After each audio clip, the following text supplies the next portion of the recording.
Good evening. I'm pleased to welcome you to Legacy Hall of the Creation Museum in northern Kentucky in the metropolitan area of Cincinnati. I'm Tom Foreman from CNN, and I'm pleased to be tonight's moderator for this evolution versus creation debate. This is a very old question. Where did we come from?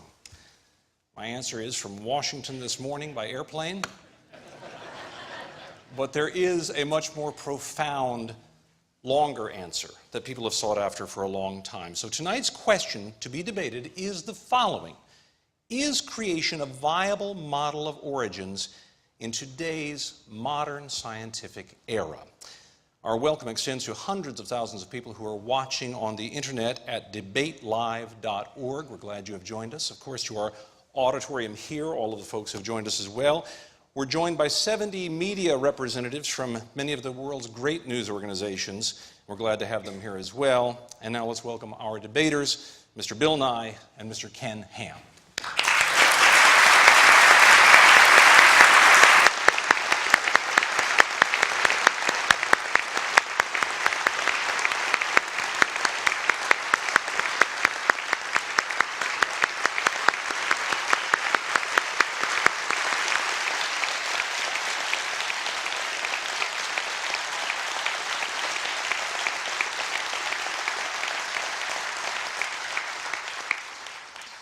We had a coin toss earlier to determine who would go first of these two men. The only thing missing was Joe Namath in a fur coat.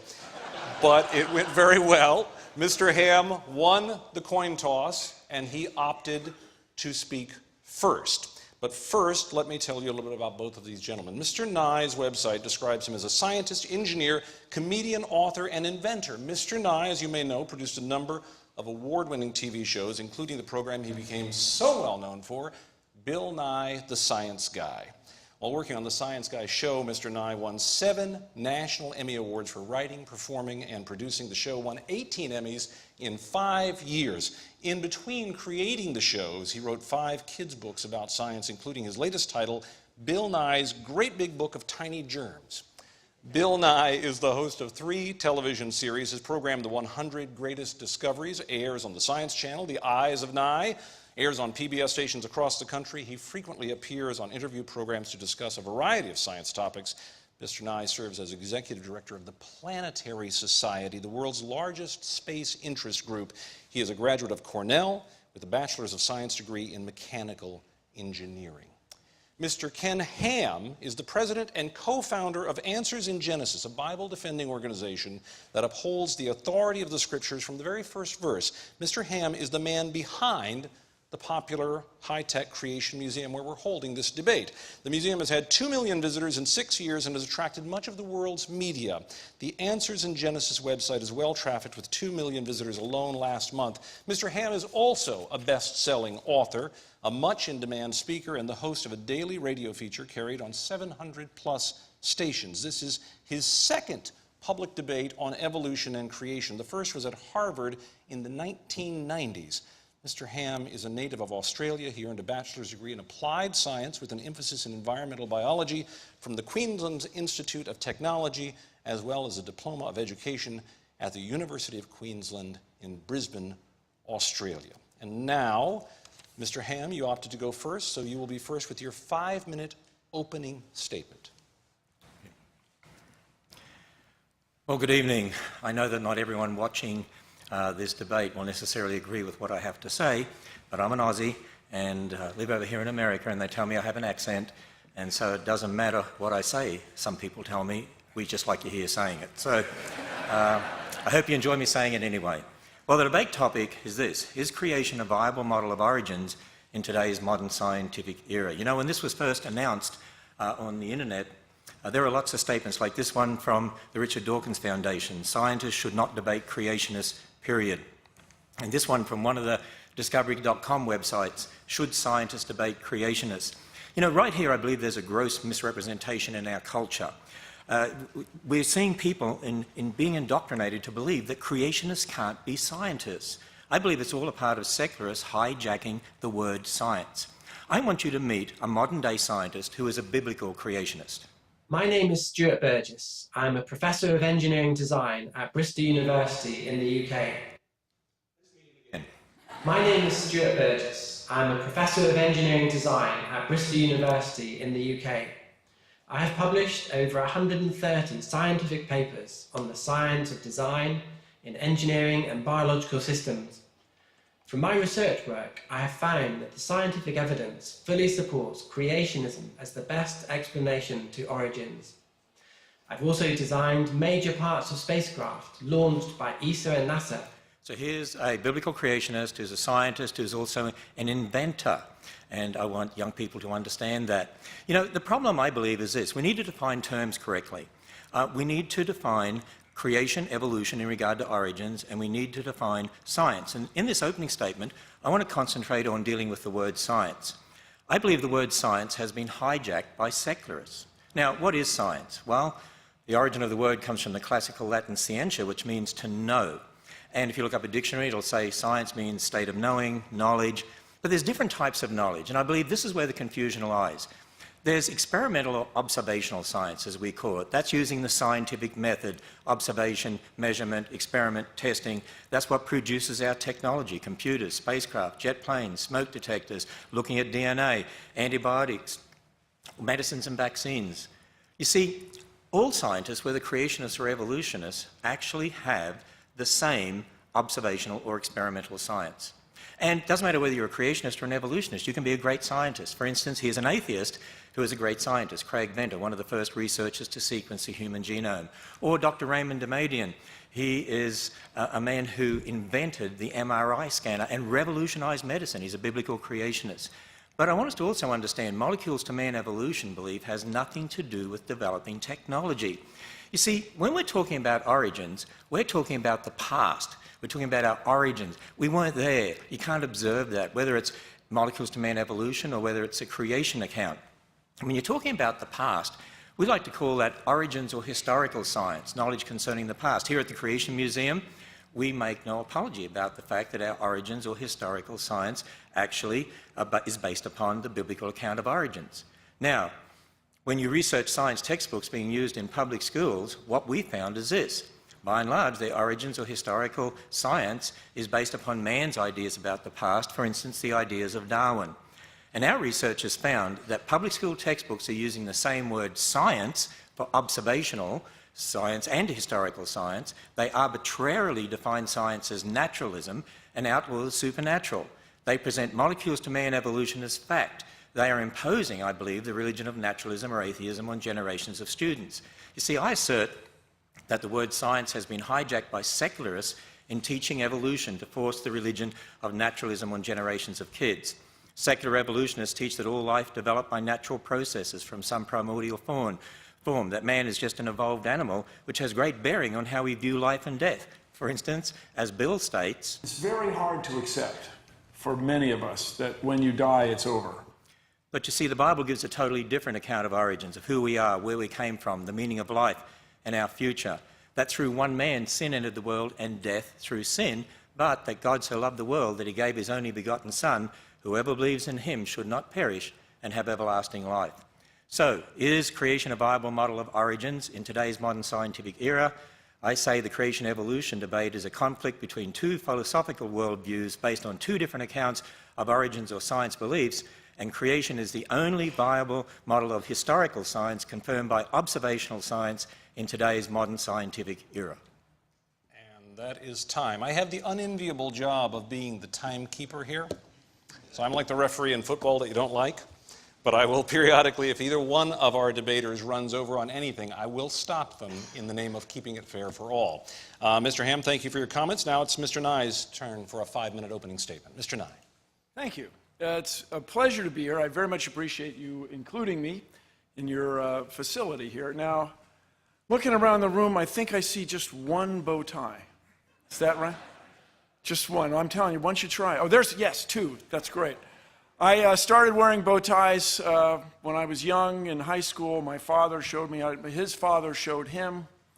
And there's a story associated with this, which I find remarkable. My grandfather was in the Rotary, and he attended a convention in Philadelphia. And even in those days, at the turn of the last century, people rented tuxedos. And the tuxedo came with a bow tie, untied bow tie.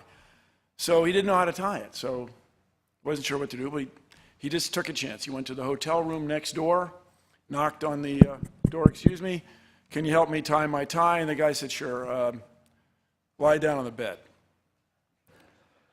So my grandfather, wanted to have the tie on, wasn't sure what he was getting into, so he is said to have lain on the bed, and the guy tied a perfect bow tie knot, and quite reasonably, my grandfather said, thank you. Why'd I have to lie down on the bed? The guy said, I'm an undertaker. That's really the only way I know how to do it. Now, that story was presented to me as a true story. It may or may not be, but it gives you something to think about, and it's certainly something to remember. So here tonight, we're going to have two stories, and we can compare Mr. Ham's story to the story from what I will call the outside, from mainstream science. The question tonight is, does Ken Ham's creation model hold up? Is it viable? So let me ask you all, what would you be doing if you weren't here tonight? That's right, you'd be home watching CSI. CSI Petersburg. Is that coming? I think it's coming.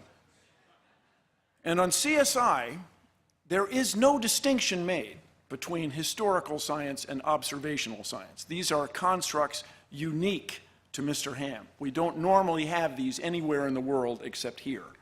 Natural laws that applied in the past apply now. That's why they're natural laws. That's why we embrace them. That's how we made all these discoveries that enabled all this remarkable technology. So CSI is a fictional show, but it's based absolutely on real people doing real work. When you go to a crime scene and find evidence, you have clues about the past. And you trust those clues, and you embrace them, and you move forward to convict somebody. Mr. Ham and his followers have this remarkable view of a worldwide flood that somehow influenced everything that we observe in nature. A 500-foot wooden boat, 8 zookeepers for 14,000 individual animals, every land plant in the world underwater for a full year. I ask us all, is that really reasonable? You'll hear a lot about the Grand Canyon, I imagine, also, which is a remarkable place, and it has fossils. And the fossils in the Grand Canyon are found in layers. There is not a single place in the Grand Canyon where the fossils of one type of animal cross over into the fossils of another. In other words, when there was a big flood on the earth, you would expect drowning animals to swim up to a higher level. Not any one of them did. Not a single one. If you could find evidence of that, my friends, you could change the world. Now, I just want to remind us all, there are billions of people in the world who are deeply religious, who get enriched, who have a wonderful sense of community from their religion. They worship together, they eat together, they live in their communities and enjoy each other's company. Billions of people, but these same people do not embrace the extraordinary view that the earth is somehow only 6,000 years old. That is unique. And here's my concern. What keeps the United States ahead, what makes the United States a world leader, is our technology, our new ideas, our innovations. If we continue to eschew science, eschew the process, and try to divide science into observational science and historic science, we are not going to move forward. We will not embrace natural laws. We will not make discoveries. We will not invent and innovate and stay ahead. So if you ask me if Ken Ham's creation model is viable, I say no. It is absolutely not viable. So stay with us over the next period, and you can compare my evidence to his. Thank you all very much. All right. Very nice start by both of our debaters here. And now each one will offer a 30-minute illustrated presentation to fully offer their case for us to consider. Mr. Ham, you're up.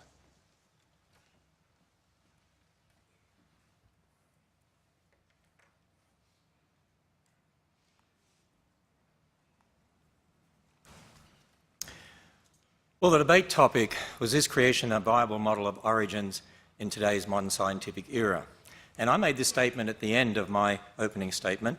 Creation is the only viable model of historical science confirmed by observational science in today's modern scientific era. And I said, what we need to be doing is actually defining our terms, and particularly three terms: science, creation, and evolution.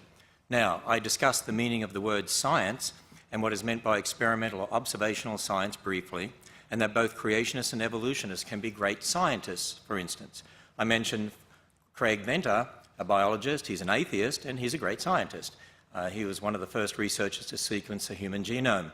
I also mentioned Dr. Raymond Damadian, who actually invented the MRI scanner. I want you to meet a biblical creationist who is a scientist and inventor.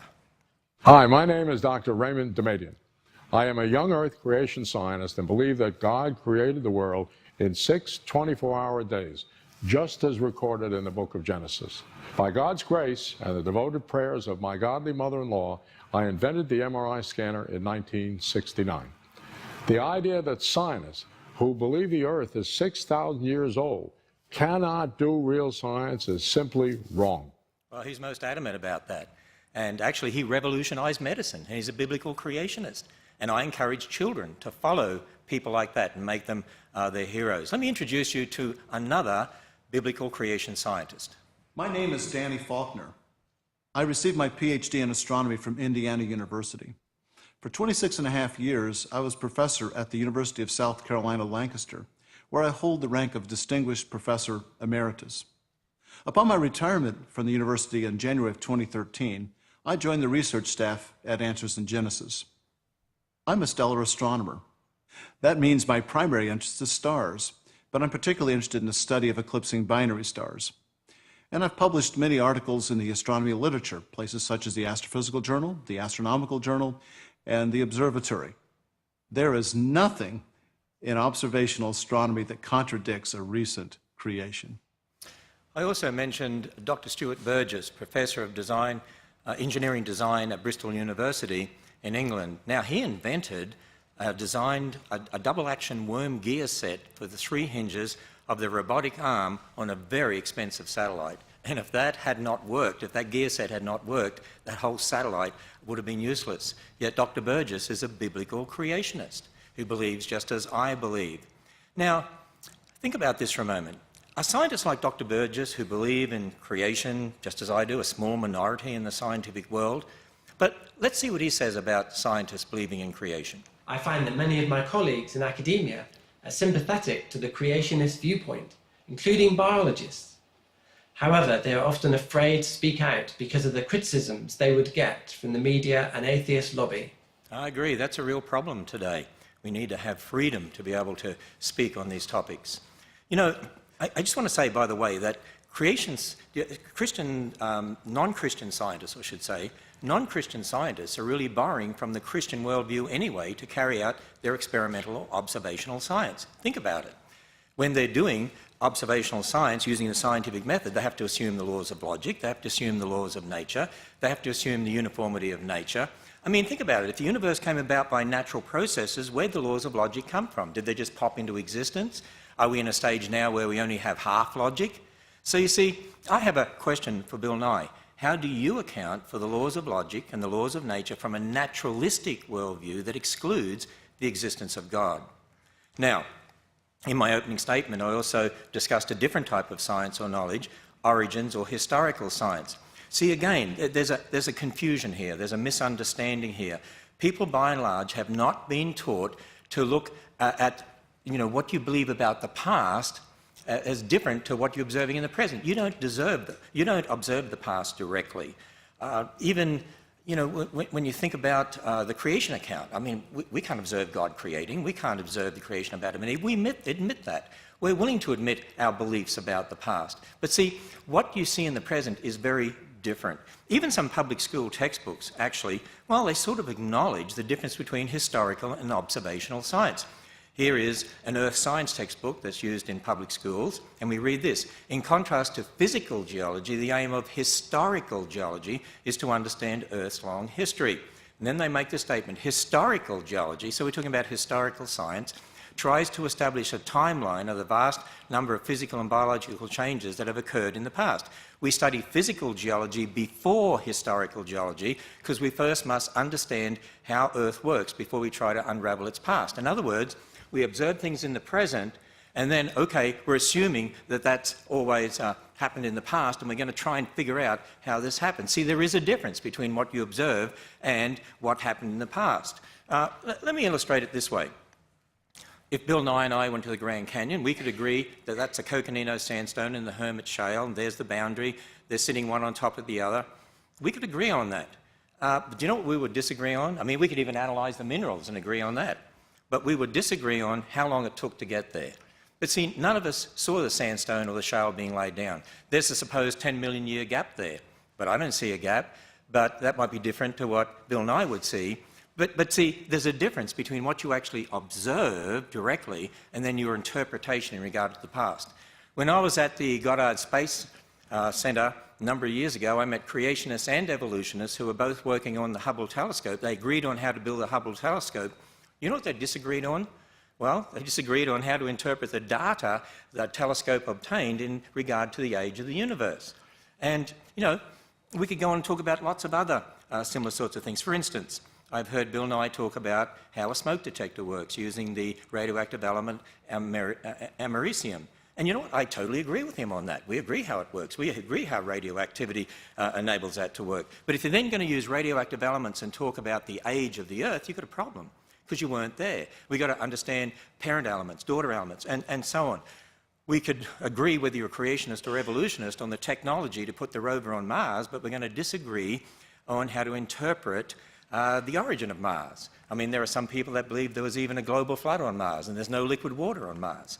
But, you know, we're going to disagree maybe on our interpretation of origins, and you can't prove either way because, not from an observational science perspective, because we've only got the present. Creationists and evolutionists both work on medicines and vaccines. You see, it doesn't matter whether you're a creationist or an evolutionist, all scientists have the same experimental or observational science. So I have a question for Bill Nye. Can you name one piece of technology that could only have been developed starting with a belief in molecules to man evolution? Now, here's another important fact. Creationists and evolutionists all have the same evidence. Bill Nye and I have the same Grand Canyon. We don't disagree on that. We will have the same fish fossil. This is one from the Creation Museum. The same dinosaur skeletons, the same animals, the same humans, the same DNA, the same radioactive decay elements that we see. We have the same universe. Actually, we all have the same evidences. It's not the evidences that are different. It's a battle over the same evidence in regard to how we interpret the past. And you know why that is? Because it's really a battle over worldviews and starting points. It's a battle over philosophical worldviews and starting points, but the same evidence. Now, I admit my starting point is that God is the ultimate authority. But if someone doesn't accept that, then man has to be the ultimate authority. And that's really the difference when it comes down to it. You see, I've been emphasising the difference between historical origin science, knowledge about the past when you weren't there, and we need to understand that we weren't there, or experimental or observational science, using your five senses in the present, the scientific method, what you can directly observe, test, repeat. There's a big difference between those two. And that's not what's being taught in our public schools, and that's why kids aren't being taught to think critically and correctly about the origins issue. But you know, it's also important to understand when talking about creation evolution, both involve historical science and observational science. You see, the role of observational science is this: it can be used to confirm or otherwise one's historical science based on one's starting point.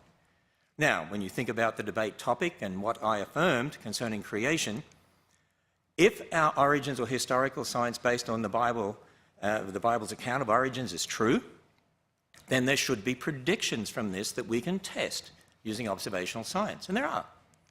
For instance, based on the Bible, we'd expect to find evidence confirming an intelligence produced life. We'd expect to find evidence confirming after their kind. The Bible says God made kinds of animals and plants after their kind, implying each kind produces its own, not that one kind changes into another. You'd expect to find evidence confirming a global flood of Noah's day, evidence confirming one race of humans, because we all go back to Adam and Eve. Biologically, that would mean there's one race. evidence confirming the Tower of Babel, that God gave different languages, evidence confirming a young universe. Now, I can't go through all of those, but a couple of them we'll look at briefly. After their kind, evidence confirming that. In the Creation Museum, we have a display featuring replicas, actually, of Darwin's finches. They're called Darwin's finches. Darwin collected finches from the Galapagos and took them back to England, and we see the different species, the different beak sizes here. And you know, from the specimens that Darwin obtained in the Galapagos, he actually pondered these things and how do you explain this? And in his notes, actually, he came up with this diagram here, a tree. And he actually said, I think. So he was talking about different species and maybe those species came from some common ancestor. Actually, when it comes to finches, we actually would agree as creationists that different finch species came from a common ancestor, but a finch is what they would have to come from. But you see, Darwin wasn't just thinking about species. Darwin had a much bigger picture in mind. When you look at The Origin of Species and read that book, you'll find he made this statement: from such low and intermediate form, both animals and plants may have been developed, and if we admit this, we must likewise admit that all organic beings which have ever lived on this earth may be descended from some one primordial form. So he had in mind what we today know as an evolutionary tree of life, that all life has arisen from some primordial form. Now, when you consider the classification system, kingdom, phylum, class, order, family, genus, species, we would say, as creationists, and we have many creation scientists who've researched this, and for lots of reasons, I would say the kind in Genesis 1 really is more at the family level of classification. For instance, there's one dog kind, there's one cat kind, even though you have different genera, different species. That would mean, by the way, you didn't need anywhere near the number of animals on the ark as people think. You wouldn't need all the species of dogs, just 2, not all the species of cats, just 2. And you see, based on the biblical account there in Genesis 1, creationists have drawn up what they believe is a creation orchard. In other words, they're saying, look, there's great variation in the genetics of dogs and finches and so on. And so over time, particularly after Noah's flood, you'd expect, if there were 2 dogs, for instance, you could end up with different species of dogs because there's an incredible amount of variability in the genes of any creature. And so you'd expect these different species up here, but there's limits. Dogs will always be dogs, finches will always be finches. Now, as a creationist, I maintain that observational science actually confirms this model based on the Bible. For instance, take dogs. Okay, in a scientific paper dated January 2014, that's this year, scientists working at the University of California stated this: we provide several lines of evidence supporting a single origin for dogs and disfavouring alternative models in which dog lineages arise separately from geographically distinct wolf populations. And they put this diagram in the paper. By the way, that diagram is very, very similar to this diagram that creationists proposed based upon the creation account in Genesis. In other words, you have a common dog ancestor that gives rise to the different species of dogs, and that's exactly what we're saying here. Now, in the Creation Museum, we actually show the finches here, and you can see the finches with their different beaks beside dog skulls, different species of dogs. By the way, there's more variation in the dog skulls here than there are in these finches. Yet the dogs, well, that's never used as an example of evolution, but the finches are. Particularly in the public school textbooks, students are taught, see the changes that are occurring here? And here's another problem that we've got. Not only has the word science been hijacked by secularists, I believe the word evolution has been hijacked by secularists. The word evolution has been hijacked using what I call a bait and switch. Let me explain to you. The word evolution is being used in public school textbooks, and we often see it in documentaries and so on. It's used for observable changes that we would agree with, and then used for unobservable changes, such as molecules to man. Let me explain to you what's really going on, because I was a science teacher in the public schools, and I know what the students were taught, and I check the public school textbooks anyway to know what they're taught. See, students are taught today, look, there's all these different animals, plants, but they're all part of this great big tree of life that goes back to some primordial form. And look, we see changes in finches, changes in dogs, and so on. Now, we don't deny the changes. You see that. You see different species of finches, different species of dogs. But then they put it all together in this evolutionary tree, but that's what you don't observe. You don't observe that. That's belief there. That's their historical science. I would say was wrong. But you know what you do observe different species of dogs, different species of finches, but then there are limits, and you don't see one kind changing into another. Actually, we're told that if you teach creation in the public schools, that's teaching religion. If you teach evolution, that's science. And I'm going to say, wait a minute. Actually, the creation model here, based upon the Bible, observational science confirms this. This is what you observe. You don't observe this tree. Actually, it's the public school textbooks that are teaching a belief, imposing it on students, and they need to be teaching them observational science to understand the reality of what's happening. Now, what we found is that public school textbooks present the evolutionary tree as science, but reject the creation orchard as religion. But observational science confirms the creation orchard. So public school textbooks are rejecting observational science and imposing a naturalistic religion on students. The word evolution has been hijacked using a bait and switch to indoctrinate students to accept evolutionary belief as observational science. Let me introduce you to another scientist, Richard Lenski, Michigan State University. He's a great scientist. He's known for culturing E. coli in the lab. And he found there were some E. coli that actually seemed to develop the ability to grow on substrate, on citrate in the substrate. But Richard Lenski is here mentioned in this book, and it's called Evolution in the Lab. So the ability to grow on citrate is said to be evolution. And there are those that say, hey, this is against the creationists. For instance, Jerry Coyne from University of Chicago says, Lenski's experiment is also yet another poke in the eye for anti-evolutionists. He says the thing I like most is that it says you can get these complex traits evolving by a combination of unlikely events. But is it a poke in the eye for anti-evolutionists? Is it really seeing complex traits evolving? What does it mean that some of these bacteria are able to grow on citrate? Let me introduce you to another biblical creationist who is a scientist.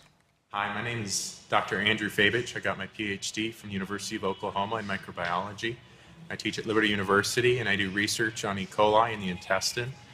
I've published in secular journals from the American Society for Microbiology, including infection immunity and applied environmental microbiology, as well as several others. My work has been cited even the past year in the journals Nature, Science Translational Medicine, Public Library of Science, Public Library of Science Genetics.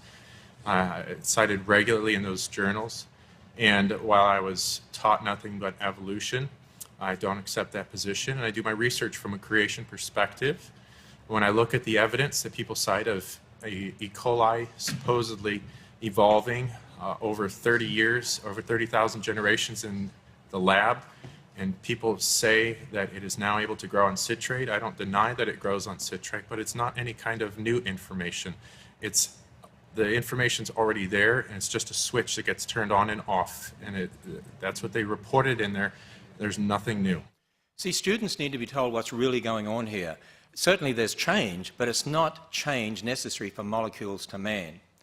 Now, we could look at other predictions. What about evidence confirming one race? Well, when we look at the human population, we see lots of differences. But based on Darwin's ideas of human evolution as presented in The Descent of Man, I mean, Darwin did teach in The Descent of Man there were lower races and higher races. Would you believe that back in the 1900s, one of the most popular biology textbooks used in the public schools in America taught this?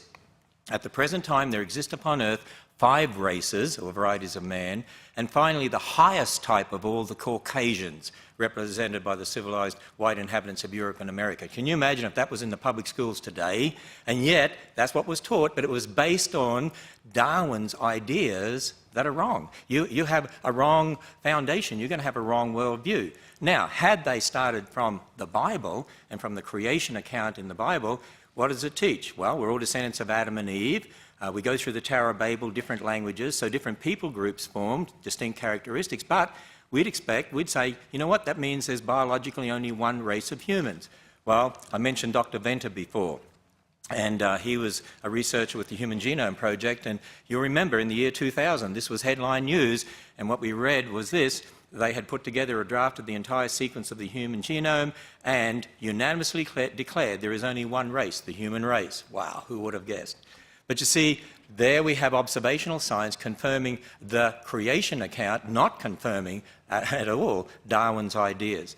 Now, there's much more that could be said on each of these topics. Obviously, you can't do that in a short time like this, and you could do a lot more research. I suggest you visit our website at Answers in Genesis for a lot more information. So, the debate topic, is creation a viable model of origins in today's scientific era? I said we need to define the terms, and particularly the term science and the term evolution, and I believe we need to understand how they're being used to impose an anti-God religion on generations of unsuspecting students. You see, I keep emphasizing we do need to understand the difference between experimental or observational science and historical science. And you know what? The secularists don't like me doing this because they don't want to admit that there's a belief aspect to what they're saying, and there is, and they can't get away from it. Let me illustrate this with a statement from Bill Nye. You can show the Earth is not flat. You can show the Earth is not 10,000 years old. By the way, I agree. You can show the Earth is not flat. There's a video from the Galileo spacecraft showing the Earth, and speeded up, of course, but spinning. You can see it's a sphere. You can observe that. You can't observe the age of the Earth. You don't see that. You see, again, I emphasize there's a big difference between historical science, talking about the past, and observational science, talking about the present. And I believe what's happening is this, that students are being indoctrinated by the confusion of terms. The hijacking of the word science and the hijacking of the word evolution in a bait and switch. Let me illustrate further with this video clip, because here I assert that Bill Nye is equating observational science with historical science, and I also say it's not a mystery when you understand the difference. Apparently, people with these deeply held religious beliefs, they embrace that whole literal interpretation of the Bible as written in English as a worldview, and at the same time, they accept aspirin, antibiotic drugs, airplanes, but they're able to hold these two worldviews, and this is a mystery. Actually, I suggest to you it's not a mystery. You see, when I'm talking about antibiotics, aspirin, smoke detectors, jet planes, that's Ken Ham, the observational science bloke. I'm an Australian. We call guys blokes, okay? But when you're talking about creation in thousands of years or the age of the Earth, that's Ken Ham, the historical science bloke. I'm willing to admit that. Now, when Bill Nye's talking about aspirin, antibiotics, jet planes, smoke detectors, he does a great job at that. I used to enjoy watching him on TV too. That's Bill Nye, the observational science guy. But when he's talking about evolution of millions of years, I'm challenging him that that's Bill Nye, the historical science guy, and I challenge the evolutionists to admit the belief aspects of their particular worldview. Now, at the Creation Museum, we're only too willing to admit our beliefs based upon the Bible, but we also teach people the difference between beliefs and what one can actually observe and experiment with in the present. I believe we're teaching people to think critically and to think in the right terms about science. I believe it's the creationists that should be educating the kids out there, because we're teaching them the right way to think.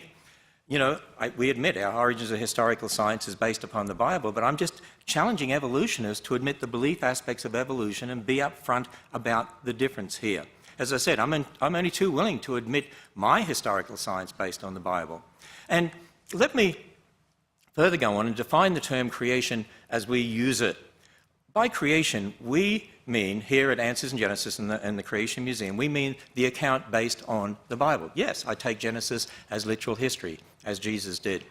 And here at the Creation Museum, we walk people through that history. We walk them through creation, a perfect creation. God made Adam and Eve, land animal kind, sea creatures, and so on. And then sin and death entered the world, so there was no death before sin. That means, how can you have billions of dead things before man sinned? And then the catastrophe of Noah's flood. If there was a global flood, you'd expect to find billions of dead things buried in rock layers laid down by water all over the earth. Had to say that because a lot of our supporters would want me to. And what do you find? Billions of dead things buried in rock layers laid down by water all over the earth. Confusion, the Tower of Babel. God gave different languages, so you get different people groups. So this is the geological, astronomical, anthropological, biological history as recorded in the Bible. So this is concerning what happened in the past that explains the present. And then, of course, that God's Son stepped into history to be Jesus Christ, the God-man, to die on the cross, be raised from the dead, and one day there's going to be a new heavens and a new earth to come. And, you know, not only is this an understanding of history to explain the geology, biology, astronomy, and so on, to connect the present to the past, but it's also a foundation for our whole worldview. For instance, in Matthew 19, when Jesus was asked about marriage, he said, "Have you not read? He which made the beginning made them male and female, and said, for this cause shall a man leave his father and mother and be joined to his wife, and they'll be one flesh." He quoted from Genesis as literal history, Genesis 1 and 2. God invented marriage, by the way. That's where marriage comes from, and it's to be a man and a woman. And not only marriage, ultimately, every single biblical doctrine of theology, directly or indirectly, is founded in Genesis. Why is there sin in the world? Genesis. Why is there death? Genesis. Why do we wear clothes? Genesis. Why did Jesus die on a cross? Genesis. It's a very important book. It's foundational to all Christian doctrine. And you see, when we look at that, what I call the 7 C's of history that we walk people through here at the museum, think about how it all connects together. A perfect creation, it'll be perfect again in the future. Sin and death entered the world. That's why God's Son died on the cross, and to conquer death and offer a free gift of salvation. The flood of Noah's day, a reminder that the flood was a judgment because of man's wickedness, but at the same time a message of God's grace and salvation, as Noah and his family had to go through a door to be saved, so we need to go through a door to be saved. Jesus Christ said, "I am the door, by me if any man enter in, he'll be saved." And we make no apology about the fact that what we're on about is this: if you confess with your mouth the Lord Jesus and believe in your heart God has raised him from the dead, you'll be saved. Now, as soon as I say that, people say, see, if you allow creation in schools, for instance, if you allow students to even hear about it, this is religion. You know, let me illustrate this, talking about a recent battle in Texas over textbooks in the public school. A newspaper report said this: textbook and classroom curriculum battles have long ranged in Texas, pitting creationists, those who see God's hand in the creation of the universe, against academics. Stop right there. Notice, creationists, academics. Creationists can't be academics. Creationists can't be scientists. See, it's the way things are worded out there. It's an indoctrination that's going on, who worry about religious and political ideology trumping scientific fact. Wait a minute, what do they mean by science? You're talking about what you observe, or you're talking about your beliefs about the past? Now, Kathy Miller is the president of the Texas Freedom Network, and she's vocally spoken out. She's spoken out about this textbook battle there in Texas. And the mission statement of the organisation she's president of says, the Texas Freedom Network advances a mainstream agenda of religious freedom and individual liberties to counter the religious right. Religious freedom, individual liberties. And then she makes this statement: science education, what does she mean by science, should be based on mainstream science education, not on personal ideological beliefs of unqualified reviewers. Wait a minute, they want religious liberty and not personal ideological beliefs? I assert this. Public school textbooks are using the same word science for observational and historical science. They arbitrarily define science as naturalism and outlaw the supernatural. They present molecules to man evolution as fact, and they're imposing the religion of naturalism on generations of students. They're imposing their ideology on the students, that everything's explained by natural processes. That is a religion. What does she mean by religious liberty? They tolerate their religion. See, the battle is really about authority. It's more than just science or evolution or creation. It's about who is the authority in this world, man or God. If you start with naturalism, then what about morals? Who decides right and wrong? Well, it's subjective. Marriage, well, whatever you want it to be. Get rid of old people. I mean, why not? I mean, they're just animals. They're costing us a lot of money. Abortion, get rid of spare cats, get rid of spare kids. We're all animals. But if you start from God's word, there are moral absolutes. God decides right and wrong. Marriage, one man and one woman. Sanctity of life. We care for old people. They're made in the image of God. Life begins at fertilization, so abortion is killing a human being. We do see the collapse of Christian morality in our culture and increasing moral relativism because generations of kids are being taught the religion of naturalism and that the Bible can't be trusted. And so again I say, creation is the only viable model of historical science confirmed by observational science in today's modern scientific era. You know what? I'm a science teacher. I want to see kids taught science. I love science. I want to see more Dr. Demadians in the world. You know, if we teach them the whole universe is a result of natural processes and not designed by a creator God, they might be looking in the wrong places or have the wrong idea when they're looking at the creation in regard to how you develop technology, because if they look on it as just random processes, that could totally influence the way they think. If they understand it was a perfect world marred by sin, that could have a great effect on how they then look for overcoming diseases and problems in the world.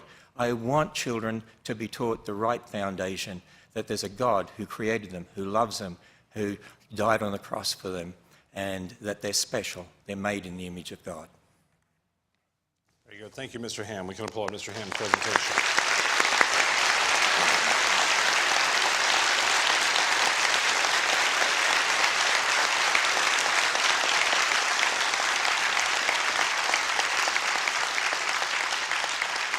And you know, it did occur to me when you had my old friend Larry King up there, you could have just asked him.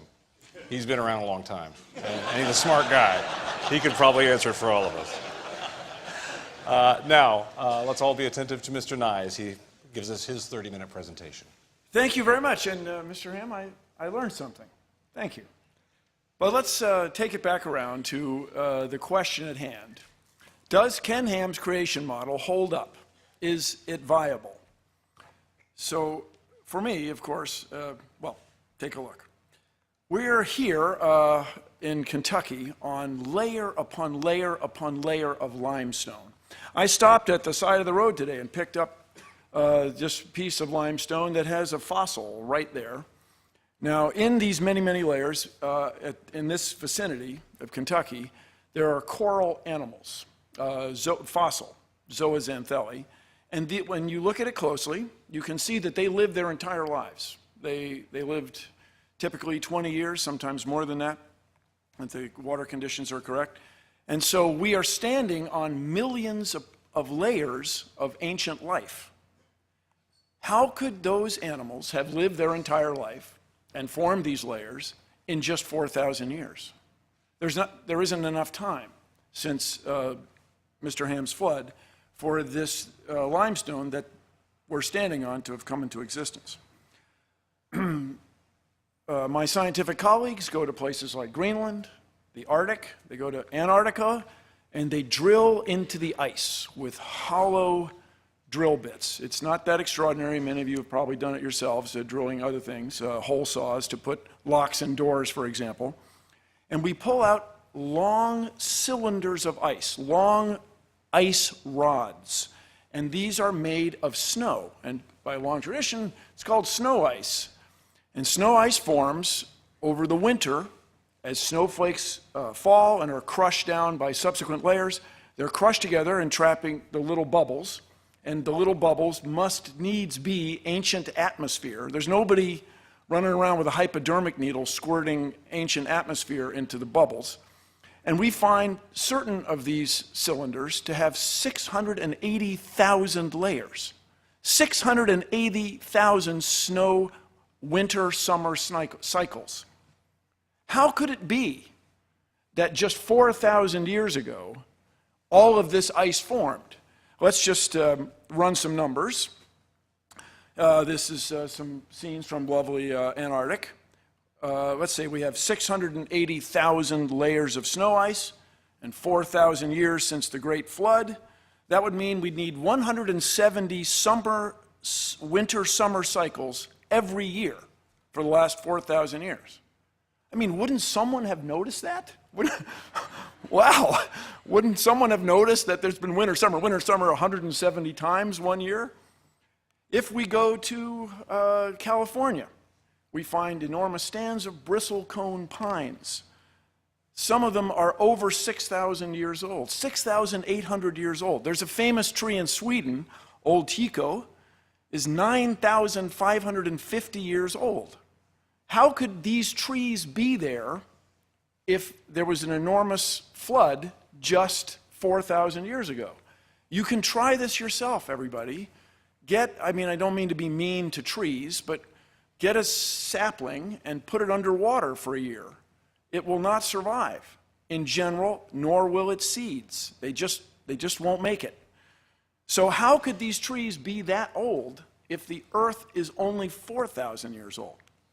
Now, when we go to the Grand Canyon, which is an astonishing place, and I recommend to everybody in the world to someday visit the Grand Canyon, you find layer upon layer of ancient rocks. And if there was this enormous flood that you speak of, wouldn't there have been churning and bubbling and roiling? How would these things have settled out? Your claim that they settled out in an extraordinary short amount of time is, for me, not satisfactory. You can look at these rocks, you can look at rocks that are younger, you can go to seashores where there's sand. This is what geologists on the outside do, study the rate at which soil is deposited at the end of rivers and deltas, and we can see that it takes a long, long time for sediments to turn to stone. Also, in this picture, you can see where one type of sediment has intruded on another type. Now, if that was uniform, wouldn't we expect it all to be even without intrusion? Furthermore, you can find places in the Grand Canyon where you see an ancient riverbed on that side going to an ancient riverbed on that side, and the Colorado River has cut through it. And by the way, if this great flood drained through the Grand Canyon, wouldn't there have been a Grand Canyon on every continent? How could we not have Grand Canyons everywhere if this water drained away in this extraordinary short amount of time, 4,000 years? Now, when you look at these layers carefully, you find these beautiful fossils. And when I say beautiful, I am inspired by them. They're remarkable because we are looking at the past. You find down low, you'll find what you might consider as rudimentary sea animals. Up above, you'll find the famous trilobites. Above that, you might find some clams, some oysters. And above that, you'll find some mammals. You never, ever find a higher animal mixed in with a lower one. You never find a lower one trying to swim its way to the higher one. If it all happened in such an extraordinary short amount of time, if this water drained away just like that, wouldn't we expect to see some turbulence? And by the way, anyone here, really, if you can find one example of that anywhere in the world, the scientists of the world challenge you. They would embrace you. You would be a hero. You would change the world if you could find one example of that anywhere. People have looked and looked and looked. They have not found a single one. Now, here's an interesting thing. These are fossil skulls that people have found all around the world. It's by no means representative of all the fossil skulls that have been found, but these are all over the place. Now, if you were to look at these, I can assure you not any of them is a gorilla, right? If, as Mr. Ham and his associates claim, there was just man and then everybody else, there were just humans and all other species, where would you put modern humans among these skulls? How did all these skulls get all over the earth in these extraordinary fashion? Where would you put us? Well, I can tell you we are on there, and I encourage you, when you go home, to look it up. Now, one of the extraordinary claims associated with Mr. Ham's worldview is that this giant boat, very large wooden ship, went aground safely on a mountain in the Middle East, what we now call the Middle East. And so places like Australia are populated then by animals who somehow managed to get from the Middle East all the way to Australia in the last 4,000 years.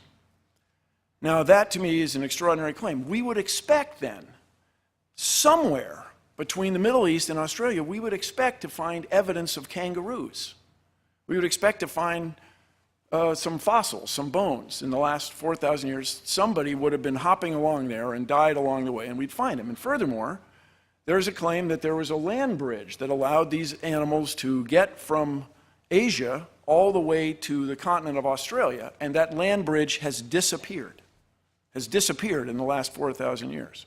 No navigator, no diver, no U.S. Navy submarine, no one's ever detected any evidence of this, let alone any fossils of kangaroos. So your expectation is not met. It doesn't seem to hold up. So let's see, if there are 4,000 years since Ken Ham's flood, and let's say, as he said many times, there are 7,000 kinds. Today, the very, very lowest estimate is that there are about 8.7 million species But a much more reasonable estimate is it's 50 million or even 100 million when you start counting the viruses and the bacteria and all the beetles that must be extant in the tropical rainforest that we haven't found.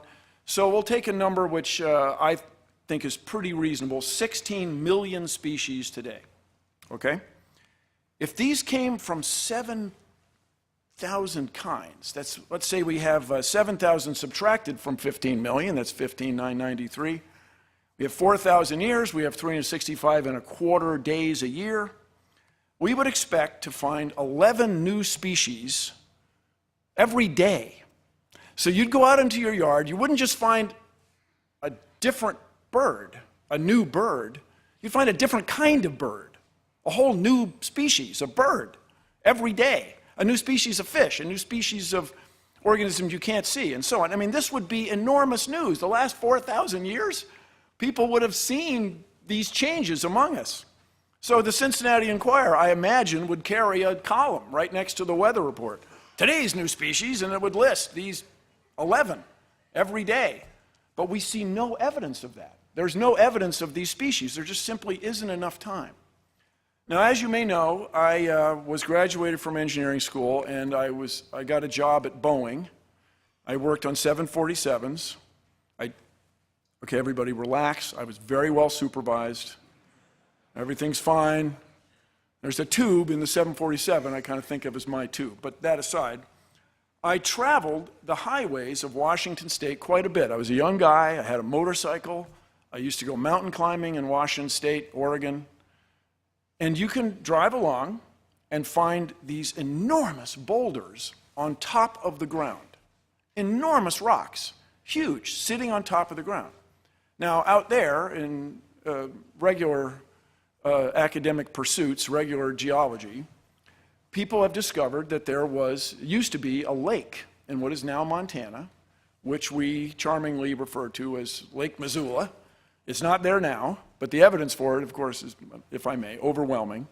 And so an ice dam would form at Lake Missoula, and once in a while it would break. It would build up and break, and there were multiple floods in my old state of Washington State. But just before we go on, let me just say, go Seahawks. That was very gratifying for me. Anyway, you drive along the road, and there are these rocks. So if, as is asserted here at this facility, that the heavier rocks would sink to the bottom during a flood event, the big rocks, and especially their shape, instead of aerodynamic, the hydrodynamic, the water-changing shape, as water flows past. You'd expect them to sink to the bottom. But here are these enormous rocks right on the surface, and there's no shortage of them. If you go driving in Washington State or Oregon, they're readily available. So how could those be there if the Earth is just 4,000 years old? How could they be there if this one flood caused that? Another remarkable thing I'd like everybody to consider, inherent in this worldview, is that somehow Noah and his family were able to build a wooden ship that would house 14,000 individuals. There were 7,000 kinds, and there's a boy and a girl for each one of those. So it's about 14,008 people. And these people were unskilled. As far as anybody knows, they had never built a wooden ship before. Furthermore, they had to get all these animals on there, and they had to feed them, and I understand that Mr. Ham has some explanations for that, which I frankly find extraordinary, but this is the premise of the bit. And we can then run a test, a scientific test. People in the early 1900s built an extraordinary large wooden ship, the Wyoming. It was a 6-masted schooner, the largest one ever built. It had a motor on it for winching cables and stuff. But this boat had a great difficulty. It was not as big as the Titanic, but it was a very long ship. It would twist in the sea. It would twist this way, and this way. And in all that twisting, it leaked. It leaked like crazy. The crew could not keep the ship dry. And indeed, it eventually foundered and sank, loss of all 14 hands. So there were 14 crewmen aboard a ship built by very, very skilled shipwrights in New England. These guys were the best in the world at wooden shipbuilding. And they couldn't build a boat as big as the Ark is claimed to have been. Is that reasonable? Is that possible? That the best shipbuilders in the world couldn't do what 8 unskilled people, men and their wives, were able to do. If you visit the National Zoo in Washington, D.C., it's 163 acres, and they have 400 species. By the way, this picture that you're seeing was taken by spacecraft in space, orbiting the Earth.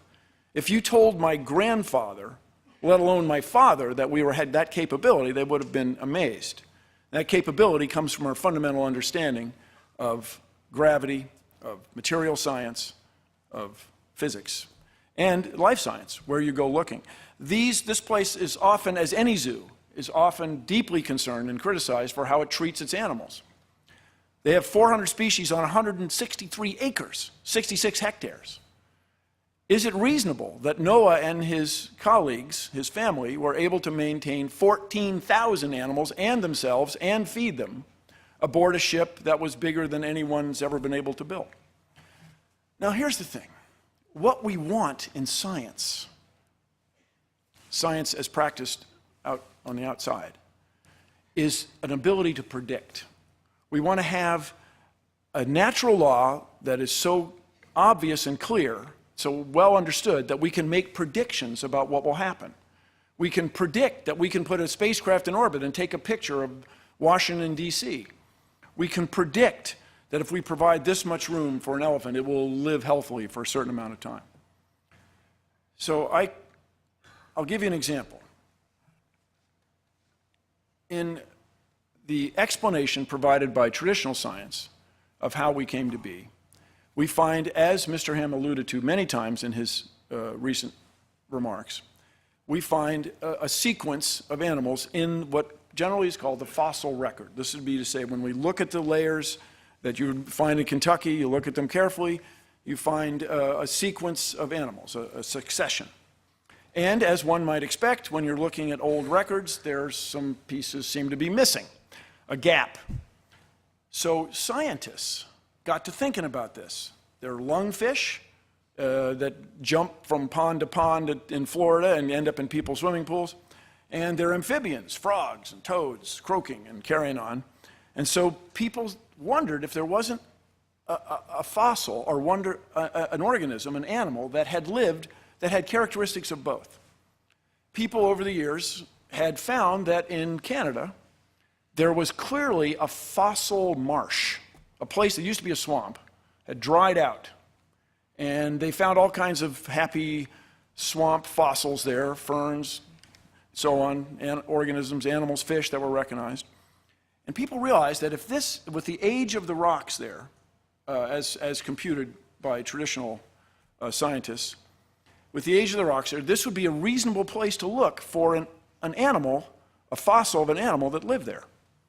And indeed, scientists found it, Tiktaalik, this fish lizard guy.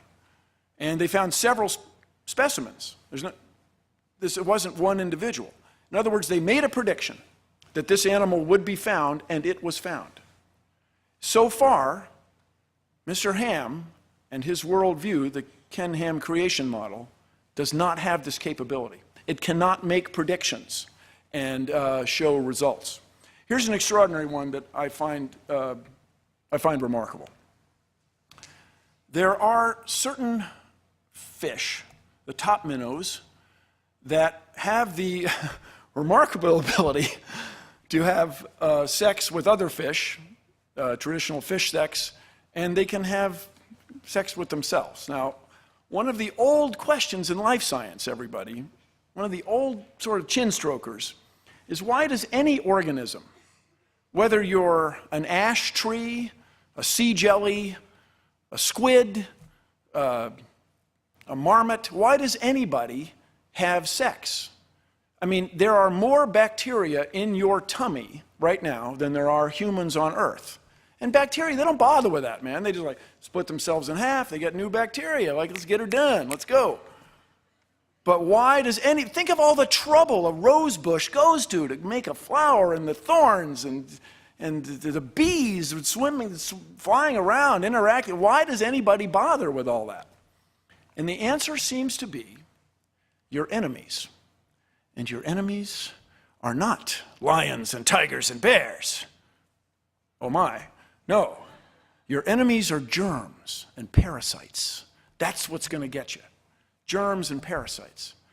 My first cousin's son died tragically from essentially the flu. This is not some story I heard about. It's my first cousin once removed. Because apparently the virus had the right genes to attack his genes. So when you have sex, you have a new set of genes. You have a new mixture. So people studied these top minnows, and they found that the ones who reproduced sexually had fewer parasites than the ones that reproduced on their own. This black spot disease. Wait, there's more. In these populations, with flooding and so on, where river ponds get isolated, then they dry up, then the river flows again. In between, some of the fish will have sex with other fish sometimes, and they'll have sex on their own, what's called asexually.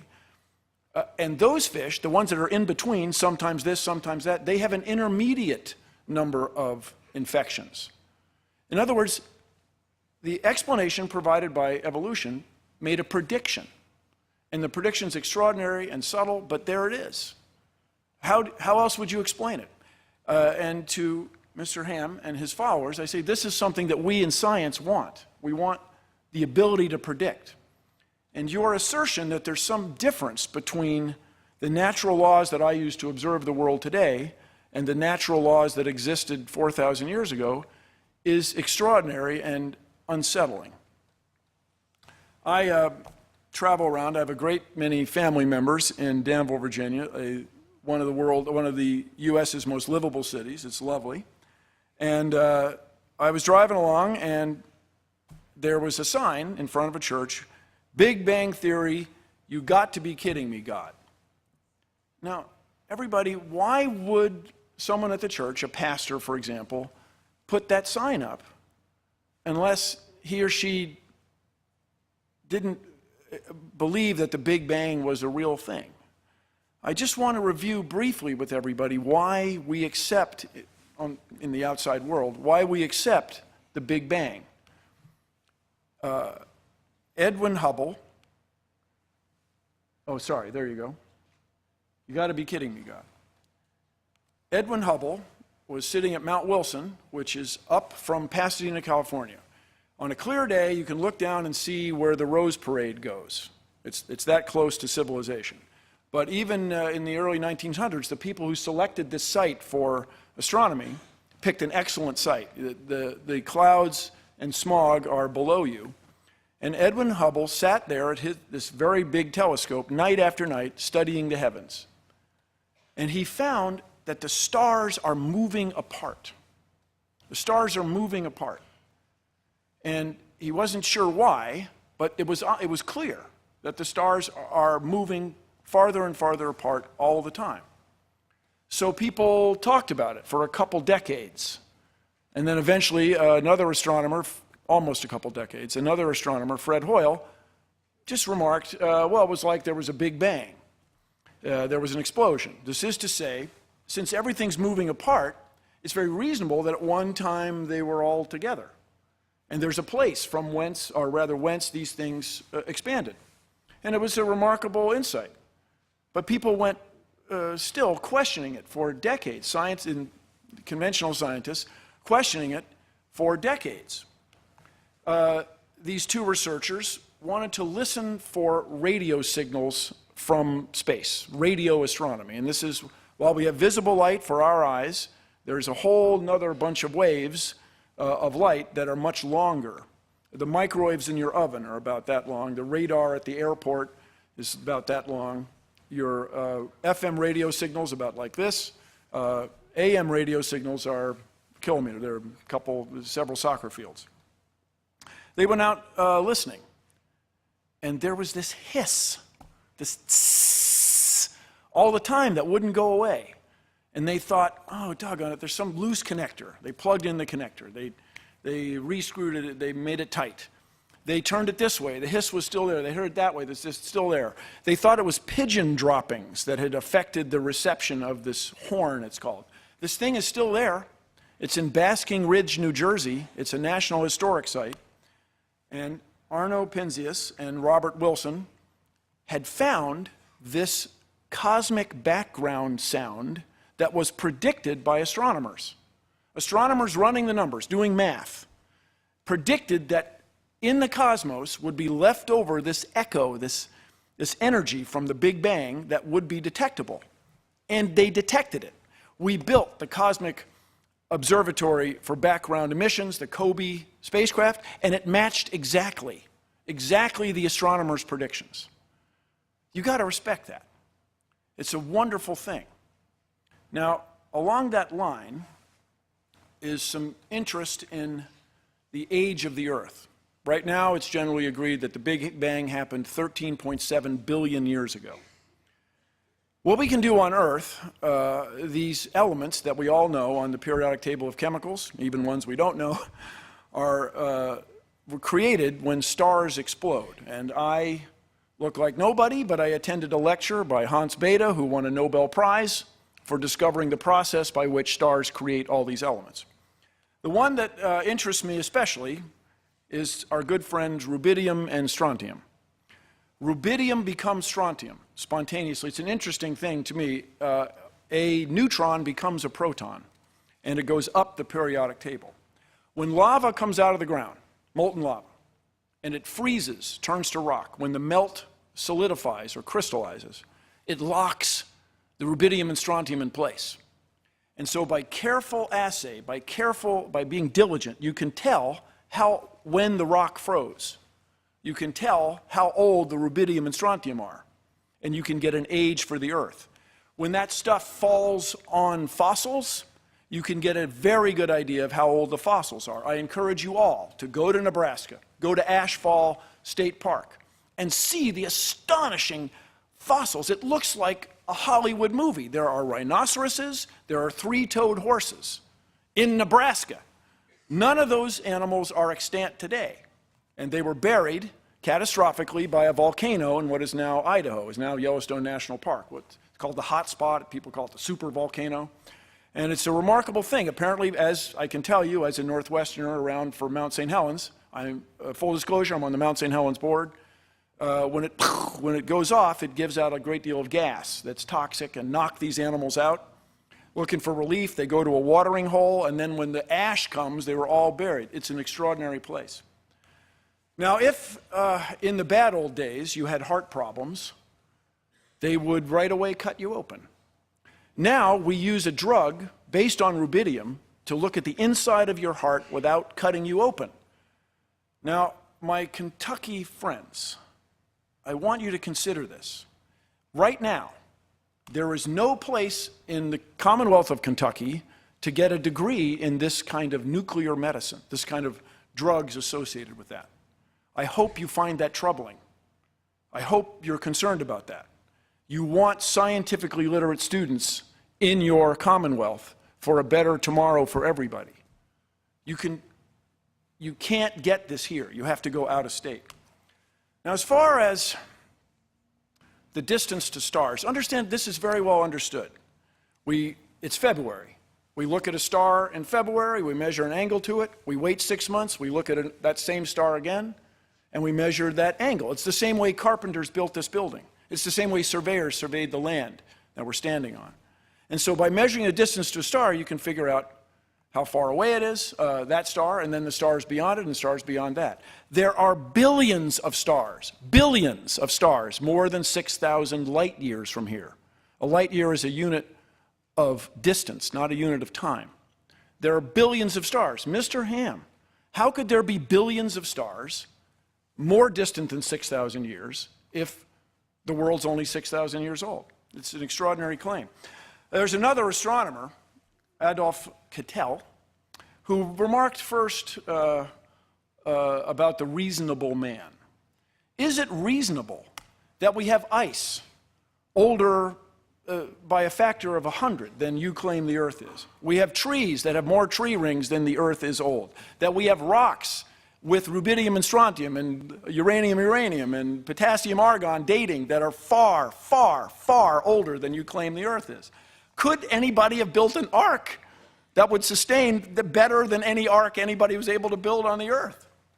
So if you're asking me, and I got the impression you were, is Ken Ham's creation model viable?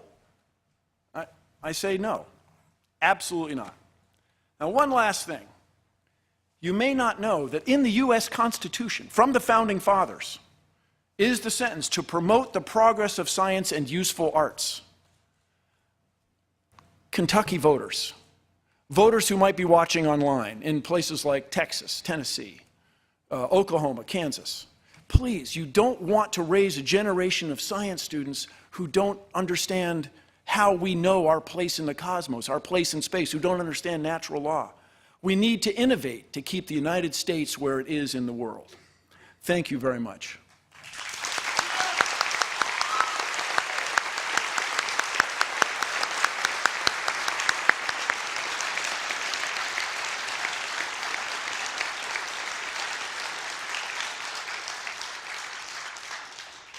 That's a lot to take in. I hope everybody's holding up well. It's a lot of information. What we're going to have now is a 5-minute rebuttal time for each gentleman to address the other one's comments, and then there will be a 5-minute counter-rebuttal after that. Things are going to start moving a little more quickly now, so at this point in particular, I want to make sure we don't have applauding or anything else going on that slows it down. So, Mr. Ham, if you'd like to begin with your 5-minute rebuttal first.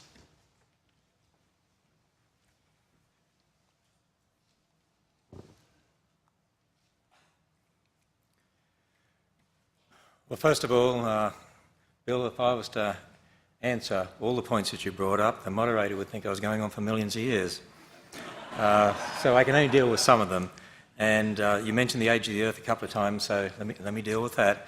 As I said in my presentation, you can't observe the age of the Earth, and I would say that comes under what we call historical origin science. Now, just to understand, so you understand where I'm coming from, yes, we admit we build our origins of historical science on the Bible. The Bible says God created in 6 days. The Hebrew word yom, as it's used in Genesis 1 with the evening morning number, means an ordinary day. Adam was made on day 6. And so when you add up all those genealogies specifically given in the Bible, yeah, from Adam to Abraham, you've got 2,000 years from Abraham to Christ, 2,000 years from Christ to the present 2,000 years. That's how we get 6,000 years. So that's where it comes from, just so you know. Now, a lot of people say, now, by the way, the Earth's age is 4.5 billion years old, and we have radioactive decay dating methods that found that.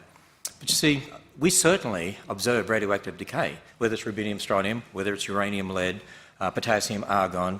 But when you're talking about the past, we have a problem. I'll give you a practical example. In Australia, there were engineers that were trying to search out about a coal mine, and so they drilled down and they found a basalt layer, lava flow, that had woody material in it, branches and twigs and so on. And when Dr. Andrew Snelling, our PhD geologist, sent that to a lab in Massachusetts in 1994, they used potassium argon dating. It dated to 45 million years old. Well, he also sent the wood to the radiocarbon section of the same lab, and that dated to 45,000 years old. 45,000-year-old wood and 45 million-year-old rock. The point is, there's a problem. Let me give you another example of a problem. There was a lava dome that started to form in the 80s after Mount St. Helens erupted. And in 1994, Dr. Steve Austin, another PhD geologist, actually sampled the rock there. He took whole rock, crushed it, sent it to the same lab, actually, I believe, and got a date of 0.35 million years. When he separated out the minerals, amphibole and pyroxene, and used potassium argon dating, you get 0.9 million, 2.8 million. My point is, all these dating methods actually give all sorts of different dates. In fact, different dating methods on the same rock we can give all sorts of different dates. See, there's lots of assumptions in regard to radioactive dating. Number one, for instance, the amounts of the parent and daughter isotopes at the beginning when the rock formed. You have to know them, but you weren't there. See, that's historical science.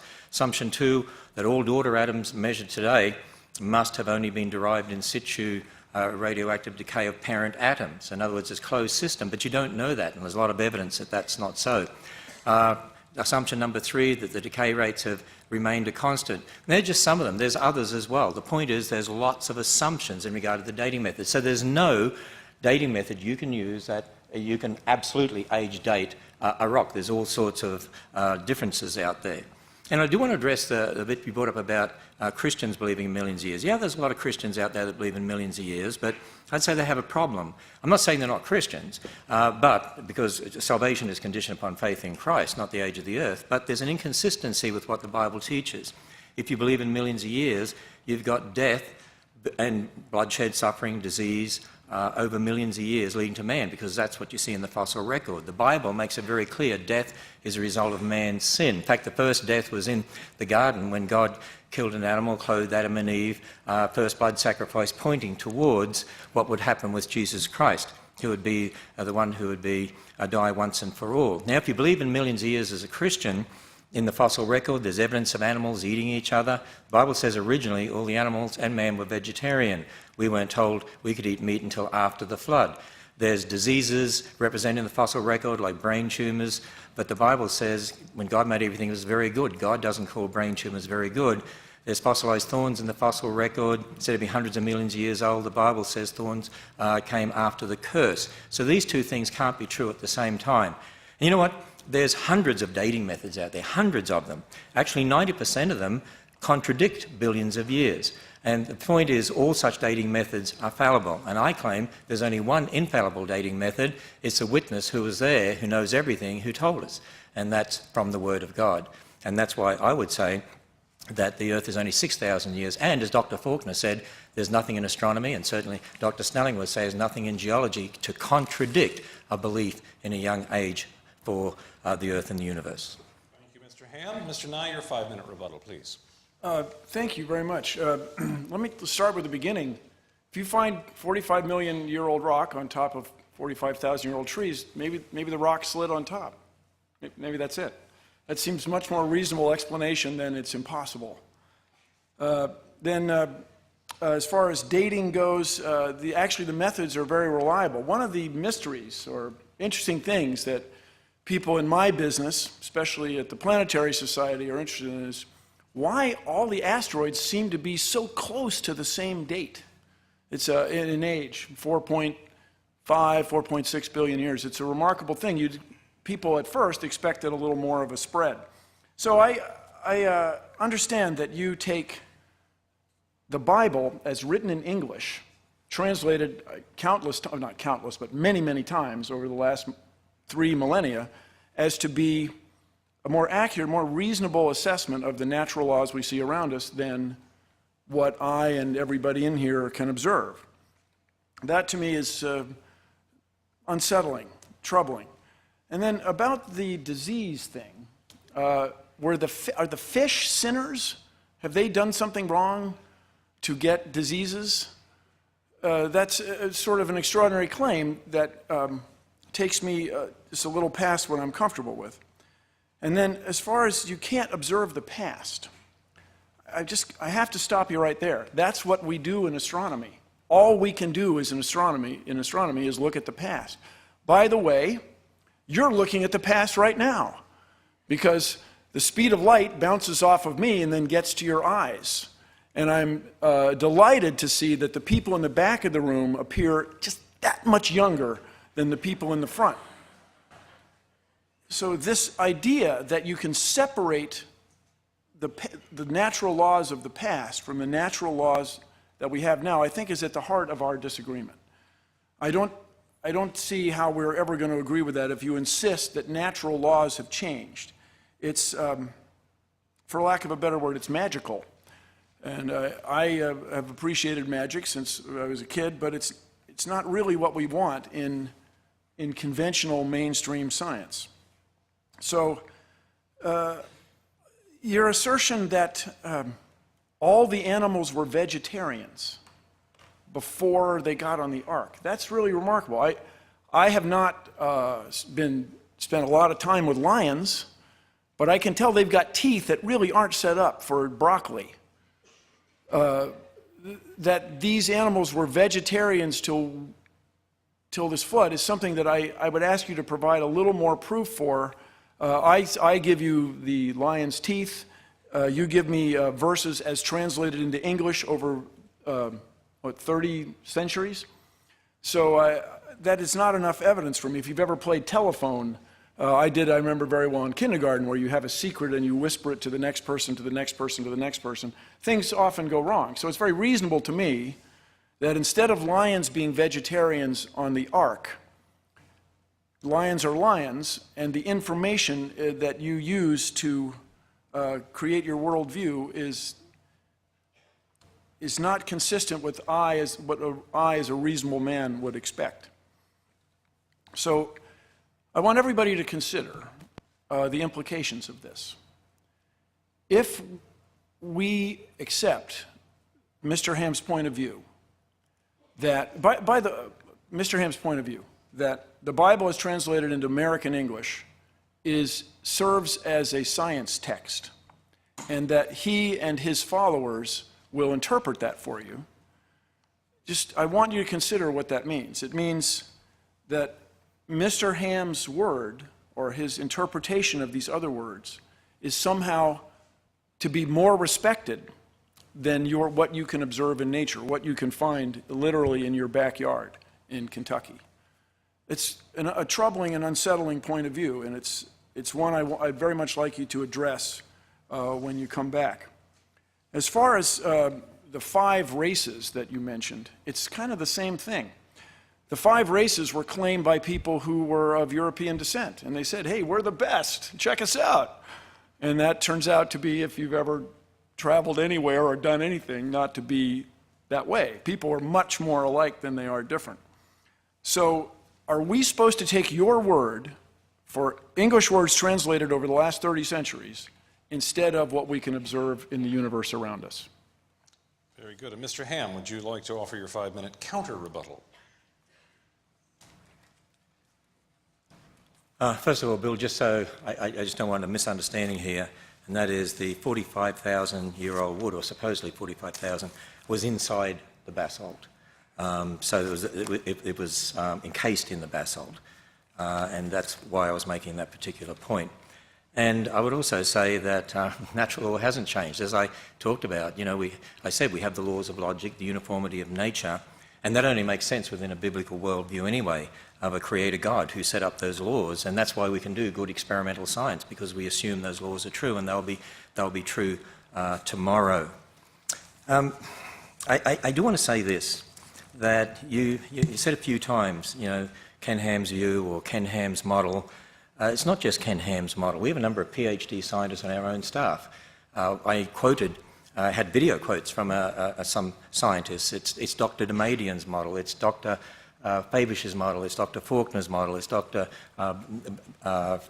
Snelling's model, it's Dr. Purdham's model, and so it goes on. In other words, and you go on our website and there are lots of creation scientists who agree with exactly what we're saying concerning the Bible, concerning the Bible's account of creation. So it's not just my model in that sense.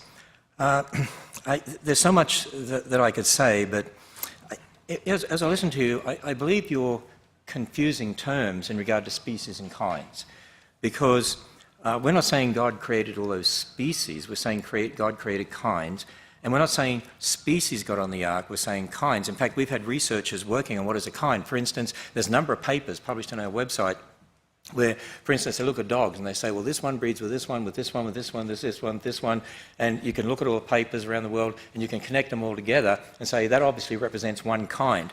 In fact, as they've been doing that research, they have predicted probably less than actually 1,000 kinds were on Noah's Ark, which means just over 2,000 animals, and the average size of a land animal is not that big. So, there was plenty of room on the Ark.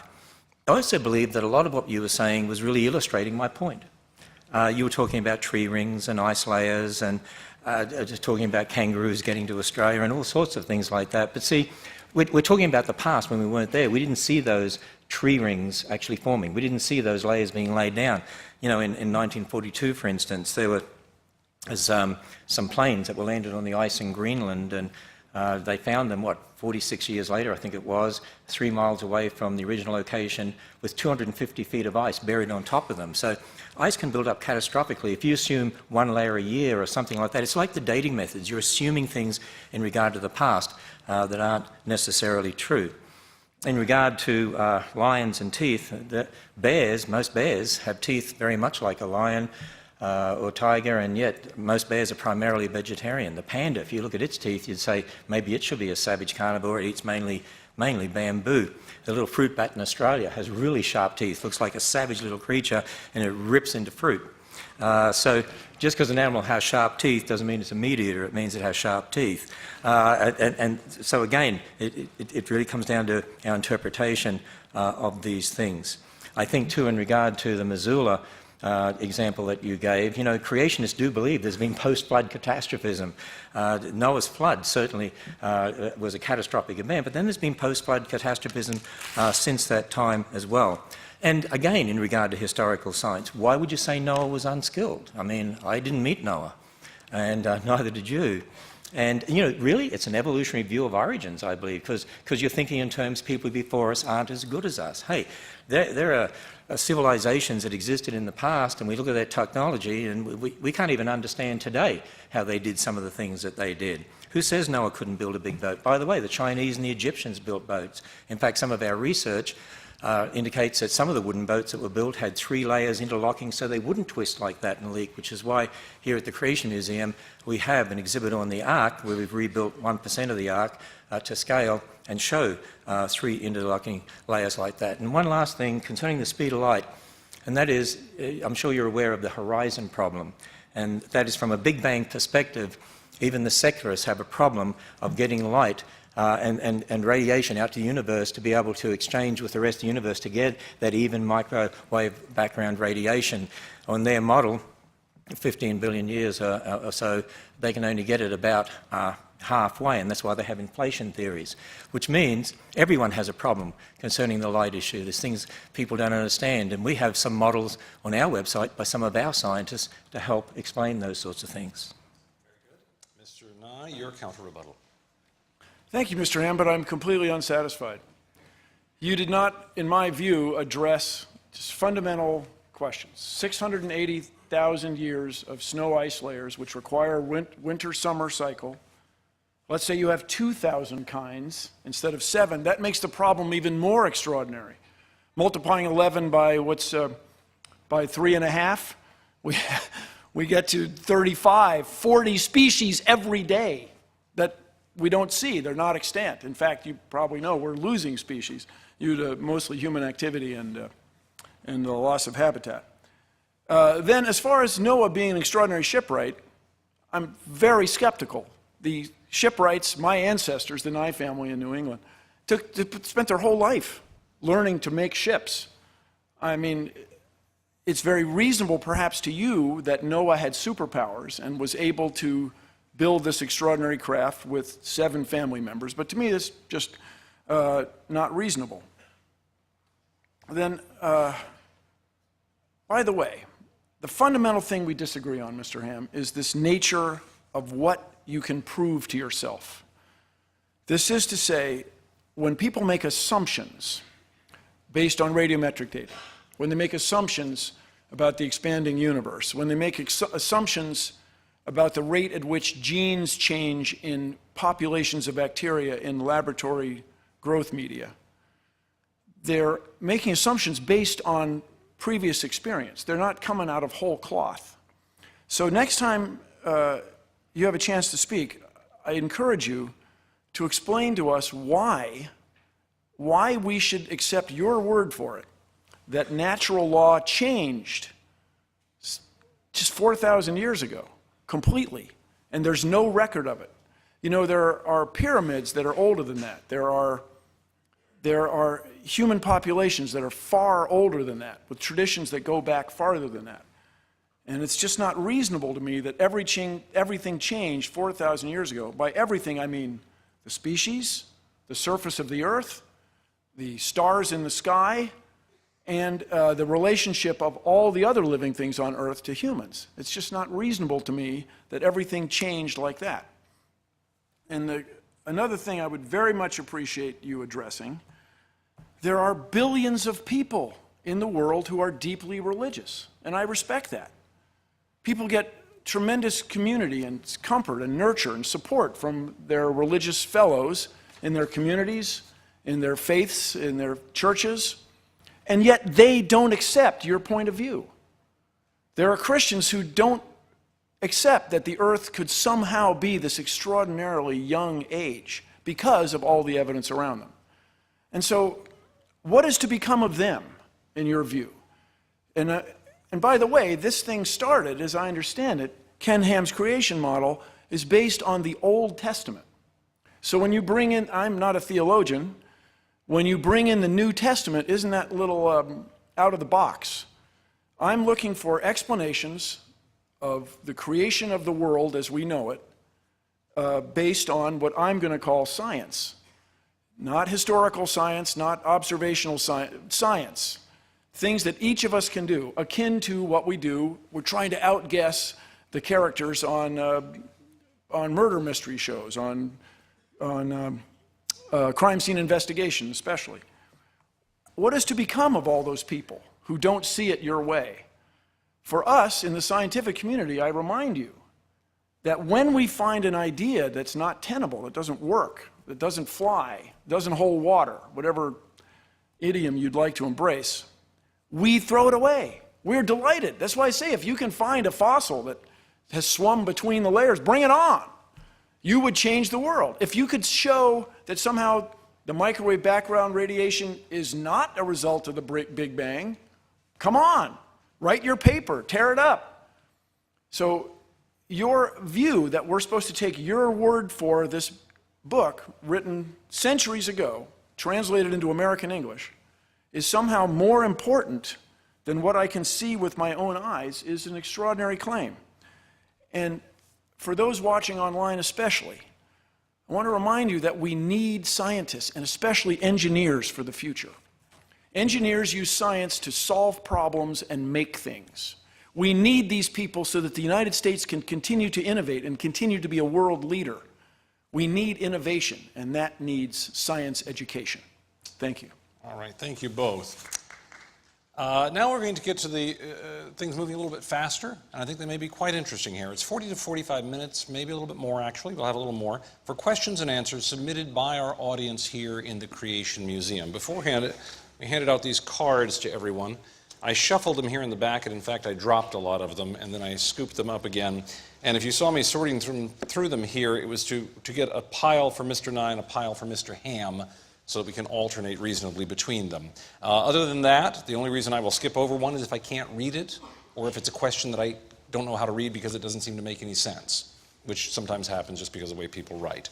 What's going to happen is we're going to go back and forth between Mr. Nye and Mr. Ham. Each debater will have 2 minutes to answer the question addressed to him, and then the other will have 1 minute to also answer the question, even though it was addressed to the other man. And I did pull one card aside here because I noticed it was to both men, so we may be able to get to that at some point. Mr. Ham, you've been up first. If you'll hop up first this time, and Mr. Nye, you can stand by for your responses. 2 minutes. How does creationism account for the celestial bodies, planets, stars, moons, moving further and further apart, and what function does that serve in the grand design? Well, when it comes to looking at the universe, of course, we believe that in the beginning God created the heavens and the earth, and I believe our creationist astronomers would say, yeah, you can observe the universe expanding. Why God is doing that? In fact, in the Bible, it even says he stretches out the heavens and seems to indicate that there is an expansion of the universe. And so we would say, yeah, that you can observe that. That fits with what we'd call observational science, exactly why God did it that way. I can't answer that question, of course, because, you know, the Bible says that God made the heavens for his glory, and that's why he made the stars that we see out there, and it's to tell us how great he is and how big he is. And in fact, I think that's the thing about the universe. The universe is so large, so big out there. One of our planetarium programs looks at this, where we go in and show you how large the universe is, and I think it shows us how great God is, how big he is, that he's an all-powerful God, he's an infinite God, an infinite, all-knowing God who created the universe to show us his power. I mean, can you imagine that? And the thing that's remarkable in the Bible, for instance, says on the fourth day of creation, and oh, he made the stars also. It's almost like, oh, by the way, I made the stars. And just to show us, he's an all-powerful God. He's an infinite God. So I made the stars, and he made them to show us how great he is. And he is. He's an infinite creator God. And the more that you understand what that means, that God is all-powerful, infinite, you stand back in awe, you realize how small we are, you realize, wow, that God would consider this planet is so significant that he created human beings here, knowing they would sin, and yet stepped into history to die for us and be raised from the dead, to offer us the free gift of salvation. Wow, what a God. And that's what I would say when I see the universe as it is. Mr. Nye, 1 minute. Any response? There's a question that troubles us all from the time we are absolutely youngest and first able to think. And that is, where did we come from? Where did I come from? And this question is so compelling that we've invented the science of astronomy. We've invented life science. We've invented physics. We've discovered these natural laws so that we can learn more about our origin and where we came from. To you, when it says he invented the stars also, that's satisfying. You're done. Oh, good. Okay. To me, when I look at the night sky, I want to know what's out there. I'm driven. I want to know if what's out there is any part of me, and indeed it is. The oh, by the way, I find compelling, you are satisfied. And the big thing I want from you, Mr. Ham, is can you come up with something that you can predict? Do you have a creation model that predicts something that will happen in nature? And that's time. Mr. Nye, the next question is for you. How did the atoms that created the Big Bang get there?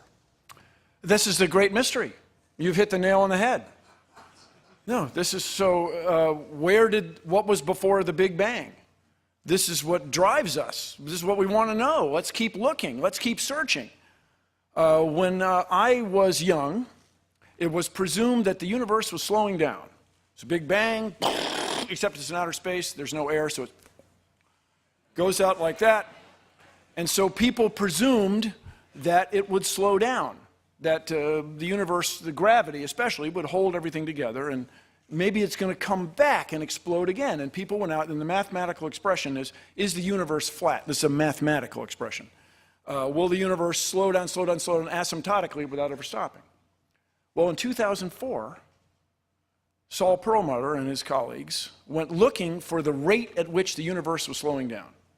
Let's go out and measure it. And we do it with this extraordinary system of telescopes around the world, looking at the night sky, looking for supernovae. These are standard brightness that you can infer distances with. And the universe isn't slowing down. It's accelerating. The universe is accelerating in its expansion. And do you know why? Nobody knows why. Nobody knows why. And you'll hear the expression nowadays, dark energy, dark matter, which are mathematical ideas that seem to reckon well with what seems to be the gravitational attraction of clusters of stars, galaxies, and their expansion. And then, isn't it reasonable that whatever is out there causing the universe to expand is here also? And we just haven't figured out how to detect it. My friends, suppose a science student from the Commonwealth of Kentucky pursues a career in science and finds out the answer to that deep question. Where did we come from? What was before the Big Bang? To us, this is wonderful and charming and compelling. This is what makes us get up and go to work every day, is to try to solve the mysteries of the universe. And that's time. Mr. Ham, a response? Bill, I just want to let you know that there actually is a book out there that actually tells us where matter came from. And the very first sentence in that book says, "In the beginning, God created the heavens and the earth." And really, that's the only thing that makes sense. It's the only thing that makes sense of why not just matter is here, where it came from, but why matter, when you look at it, we have information and language systems that build life, not just matter. And where did that come from? Because matter can never produce information. Matter can never produce a language system. Languages only come from intelligence. Information only comes from information. The Bible tells us that the things we see, like in the book of Hebrews, are made from things that are unseen.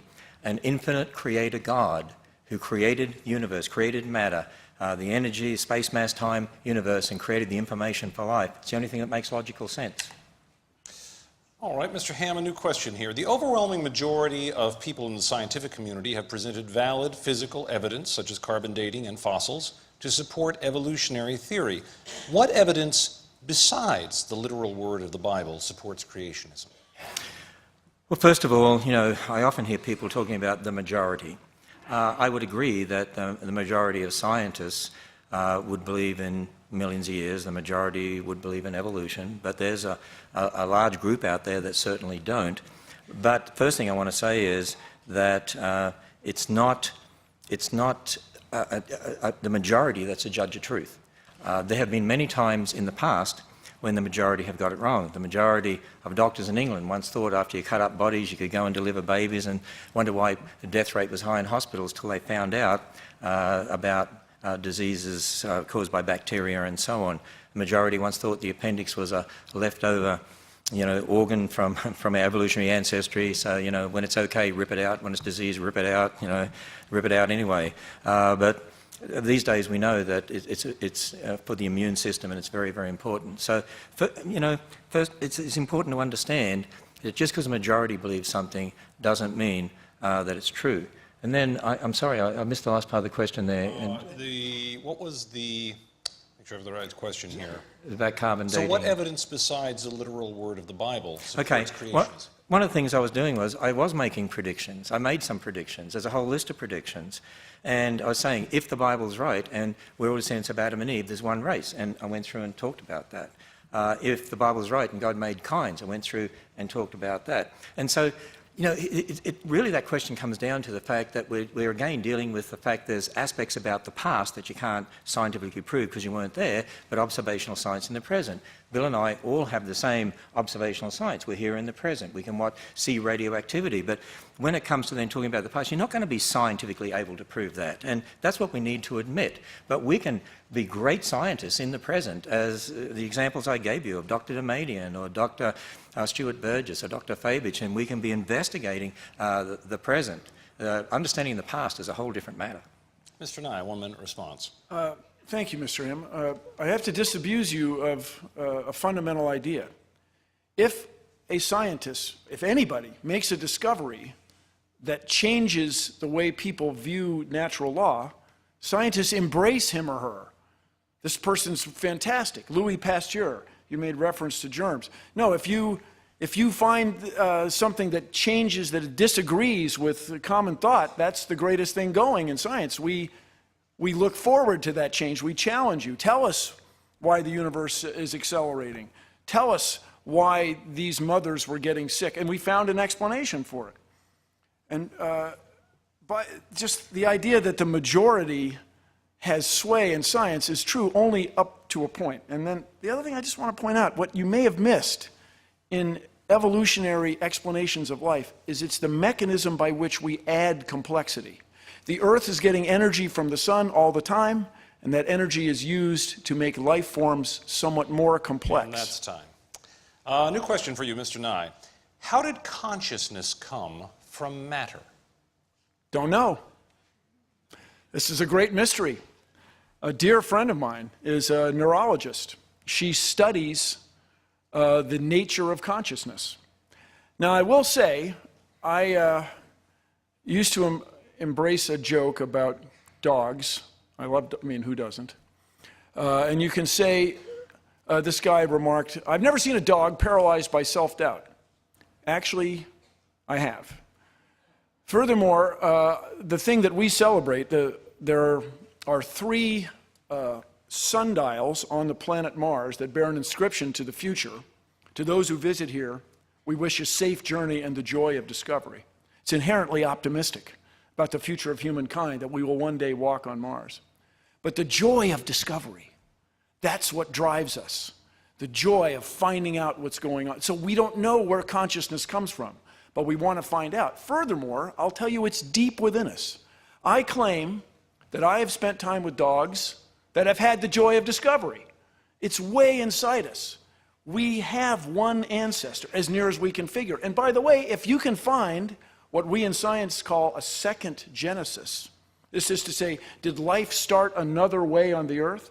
There are researchers at Astrobiology Institute, researchers supported by NASA, your tax dollars, that are looking for answer to that very question. Is it possible that life could start another way?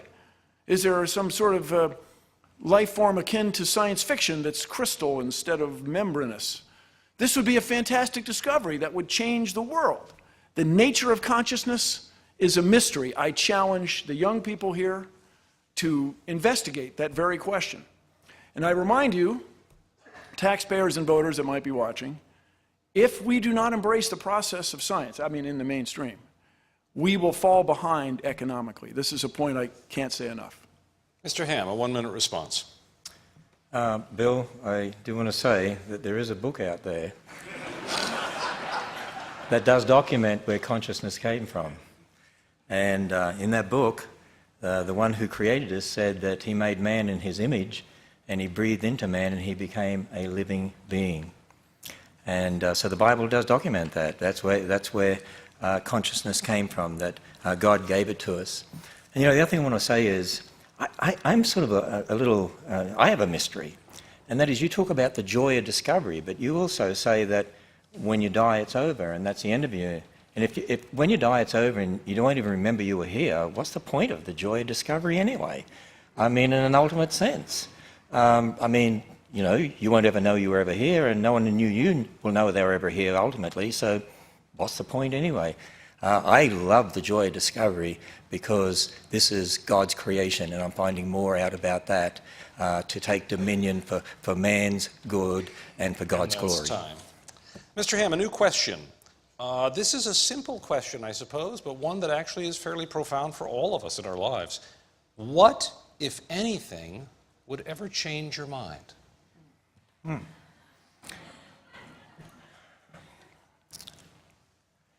Well, the answer to that question is, I'm a Christian. And as a Christian, I can't prove it to you, but God has definitely shown me very clearly through his word and shown himself in the person of Jesus Christ. The Bible is the word of God. I admit that that's where I start from. I can challenge people that you can go and test that. You can make predictions based on that. You can check the prophecies in the Bible. You can check the statements in Genesis. You can check that. And I did a little bit of that tonight. And I can't ultimately prove that to you. All I can do is to say to someone, look, if the Bible really is what it claims to be, if it really is the Word of God and that's what it claims, then check it out. And the Bible says if you come to God believing that he is, he'll reveal himself to you. And you will know. As Christians, we can say we know. And so as far as the Word of God is concerned, no. No one's ever going to convince me that the Word of God is not true. But I do want to make a distinction here, and for Bill's sake, we build models based upon the Bible, and those models are always subject to change. The fact of Noah's flood is not subject to change.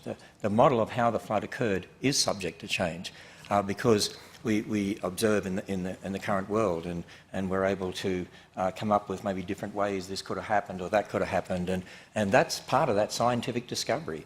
That's part of what it's all about. The bottom line is that as a Christian, I have a foundation, but as a Christian, I would ask Bill the question, what would change your mind? I mean, you said even if you came to faith, you'd never give up believing in billions of years. I think I quoted you correctly. You said something like that recently. So that would be also my question to Bill. Time. Mr. Nye? We would just need one piece of evidence. We would need the fossil that swam from one layer to another. We would need evidence that the universe is not expanding. We would need evidence that the stars appear to be far away, but they're not. We would need evidence that rock layers can somehow form in just 4,000 years instead of the extraordinary amount. We would need evidence that somehow you can reset atomic clocks and keep neutrons from becoming protons. You bring on any of those things and you would change me immediately. The question I have for you, though, fundamentally, and for everybody watching, Mr. Ham, what can you prove? What you have done tonight is spent all the time coming up with explanations about the past. What can you really predict? What can you really prove in a conventional scientific, or in a conventional, I have an idea that makes a prediction and it comes out the way I see it. This is very troubling to me. Mr. Nye, a new question. Outside of radiometric methods, what scientific evidence supports your view of the age of the Earth? The age of the Earth. Well, the age of stars. Let's see.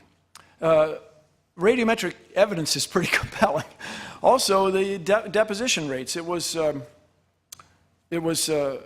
Lyell, a geologist, who realized, my recollection, he came up with the first use of the term deep time. When people realized that the Earth had to be much, much older. In a related story, there was a mystery as to how the Earth could be old enough to allow evolution to have taken place. How could the Earth possibly be 3 billion years old? Lord Kelvin did a calculation. If the sun were made of coal and burning, it couldn't be more than 100,000 or so years old. But radioactivity was discovered. Radioactivity is why the Earth is still as warm as it is. It's why the Earth has been able to sustain its internal heat all these millennia. And this discovery, it's something like this question, without radiometric dating, how would you view the age of the Earth? To me, it's akin to the expression, well, if things were any other way, things would be different. This is to say, that's not how the world is. Radiometric dating does exist. Neutrons do become protons, and that's our level of understanding today. The universe is accelerating. These are all provable facts. That there was a flood 4,000 years ago is not provable. In fact, the evidence, for me at least, as a reasonable man, is overwhelming that it couldn't possibly have happened. There's no evidence for it. Furthermore, Mr. Ham, you never quite addressed this issue of the skulls. There are many, many steps in what appears to be the creation or the coming into being of you and me. And those steps are consistent with evolutionary theory. And that is time. Mr. Ham, your response. By the way, just want people to understand too, in regard to the age of the Earth being about 4.5 billion years, no Earth rock was dated to get that date. They dated meteorites, and because they assumed meteorites were same age as the Earth, left over from the formation of the solar system, that's where that comes from. People think they dated rocks on the Earth to get the 4.5 billion years. That's just not true. And the other point that I was making, and I just put this slide back up because I happen to just have it here, and that is, I said at the end of my first rebuttal time that there are hundreds of physical processes that set limits on the age of the Earth. Here's the point. Every dating method involves a change with time, and there are hundreds of them. And if you assume what was there to start with, and you assume something about the rate, and you know about the rate, you make lots of those assumptions. Every dating method has those assumptions. Most of the dating methods, 90% of them, contradict the billions of years. There's no absolute age dating method from scientific method because you can't prove scientifically young or old. And here is a new question. It starts with you, Mr. Ham. Can you reconcile the change in the rate continents are now drifting versus how quickly they must have traveled at creation 6,000 years ago? The rate, sorry, I missed that word. Can you reconcile the speed at which continents are now drifting today to the rate they would have had to have traveled 6,000 years ago to reach where we are now? I think that's the question. Okay, I think I understand the question. Actually, this again illustrates exactly what I'm talking about in regard to historical science and observational science. We can look at continents today, and we have scientists who've written papers about this on our website. I'm definitely not an expert in this area, I don't claim to be, but there are scientists, even Dr. Andrew Snelling, our PhD geologist, has done a lot of research here too as well, and there are others out there into plate tectonics and continental drift. And certainly we can see movements of plates today. And if you look at those movements, and if you assume the way it's moving today, the rate it's moving, that it's always been that way in the past, see, that's an assumption. That's the problem when it comes to understanding these things. You can observe movement, but then to assume that it's always been like that in the past, that's historical science. And in fact, we would believe basically in catastrophic plate tectonics, that as a result of the flood, at the time of the flood, there was catastrophic breakup of the Earth's surface. And what we're seeing now is sort of, if you like, a remnant of that movement. And so we do not deny the movement, we do not deny the plates. What we would deny is that you can use what you see today as a basis for just extrapolating into the past. It's the same with the flood. You can say, well, layers today only get laid down slowly in places, but if there was a global flood, that would have changed all of that. Again, it's this emphasis on historical science and observational science. And I would encourage people to go to our website at Answers in Genesis, because we do have a number of papers, in fact, very technical papers. Dr. John Baumgartner is one who's written some very extensive work dealing with this very issue. On the basis of the Bible, of course, we believe there's one continent to start with because the waters were gathered together into one place. So we do believe that the continent has split up, but particularly the flood had a lot to do with that. And time on that. Mr. Nye, a response. It must have been easier for you to explain this a century ago, before the existence of tectonic plates was proven. If you go into a clock store and there's a bunch of clocks, they're not all going to say exactly the same thing. Do you think that they're all wrong? The reason that we acknowledge the rate at which continents are drifting apart, one of the reasons, is we see what's called sea floor spreading in the mid-Atlantic.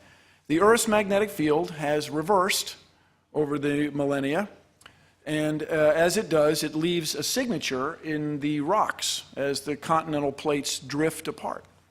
So you can measure how fast the continents were spreading. That's how we do it on the outside. As I said, I lived in Washington State when Mount St. Helens exploded. That's a result of a continental plate going under another continental plate and cracking, and this water-laden rock led to a steam explosion. That's how we do it on the outside. And this is a question for you, Mr. Nye, but I guess I can put it to both of you. One-word answer, please. Favorite color?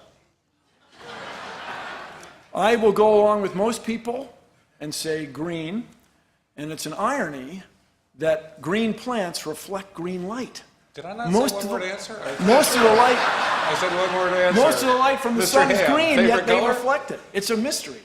Well, can I have 3 words, so you can see had 300? You can have 3. Okay. Observational science, blue. All right. We're back to you, Mr. Nye. How do you balance the theory of evolution with the second law of thermodynamics? And I'd like to add a question here. What is the second law of thermodynamics? Oh, second law of thermodynamics is fantastic, and I call the words of Eddington, who said, if you have a theory that disagrees with Isaac Newton, that's a great theory. If you have a theory that disagrees with relativity, wow, you've changed the world, that's great. But if your theory disagrees with the second law of thermodynamics, I can offer you no hope. I can't help you. And the second law of thermodynamics basically is where you lose energy to heat. This is why car engines are about 30% efficient. That's it, thermodynamically. That's why you want the hottest explosion you can get in the coldest outside environment. You have to have a difference between hot and cold, and that difference can be assessed scientifically or mathematically with this word entropy, this disorder of molecules. But the fundamental thing that this questioner has missed is the Earth is not a closed system. So there's energy pouring in here from the sun, if I may, day and night, because the night it's pouring in on the other side. And so that energy is what drives living things on Earth, especially for, in our case, plants. By the way, if you're here in Kentucky, about 1/3 and maybe 1/2 of the oxygen you breathe is made in the ocean by phytoplankton, and they get their energy from the sun. So the second law of thermodynamics is a wonderful thing. It has allowed us to have everything you see in this room, because our power generation depends on the robust and extremely precise computation of how much energy is in burning fuel, whether it's nuclear fuel or fossil fuel or some extraordinary fuel to be discovered in the future. The second law of thermodynamics will govern any turbine that makes electricity that we all depend on and allowed all these shapes to exist. Any response, Mr. Ham? Let me just say two things, if I can, if a minute goes that fast or long. One is, you know what?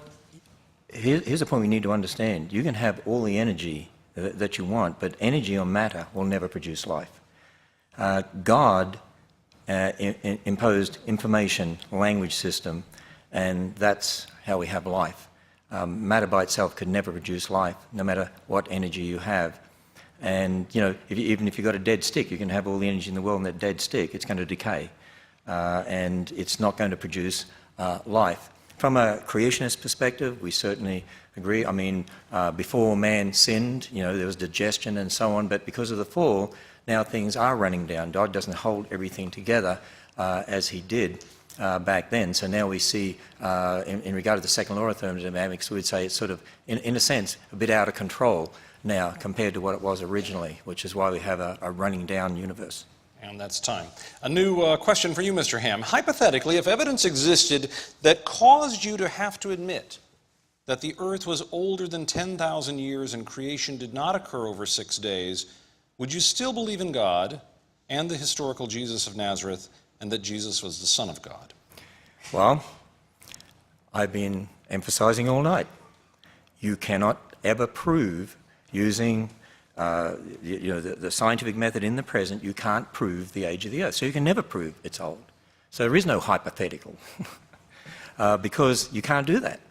Now, we can certainly use methods in the present and making assumptions. I mean, creationists use methods that change over time. As I said, there's hundreds of physical processes that you can use, but they set limits on the age of the universe, but you can't ultimately prove the age of the earth. Not using the scientific method. You can't ultimately prove the age of the universe. Now, you can look at methods and you can see that there are many methods that contradict billions of years, many methods that seem to support thousands of years. As Dr. Faulkner said in the little video clip I showed, there is nothing in observational astronomy that contradicts a young universe. Now, I've said to you before, and I admit again, that the reason I believe in a young universe is because of the Bible's account of origins. I believe that God, who has always been there, the infinite creator God, revealed in his word what he did for us. And when we add up those dates, we get thousands of years. But there's nothing in observational science that contradicts that. As far as the age of the earth, the age of the universe, even when it comes to the fossil record, that's why I really challenge Christians. If you're going to believe in millions of years for the fossil record, you've got a problem with the Bible. And that is that then you've got to have death and disease and suffering before sin. So there is no hypothetical in regard to that. You can't prove scientifically the age of the earth or the universe. Bottom line. Mr. Nye. Well, of course, this is where we disagree. You can prove the age of the earth with great robustness by observing the universe around us. And I get the feeling, Mr. Ham, that you want us to take your word for it. This is to say, your interpretation of a book written thousands of years ago, as translated into American English, is more compelling for you than everything that I can observe in the world around me. This is where you and I think, are not going to see eye to eye. You asserted that life cannot come from something that's not alive. Are you sure?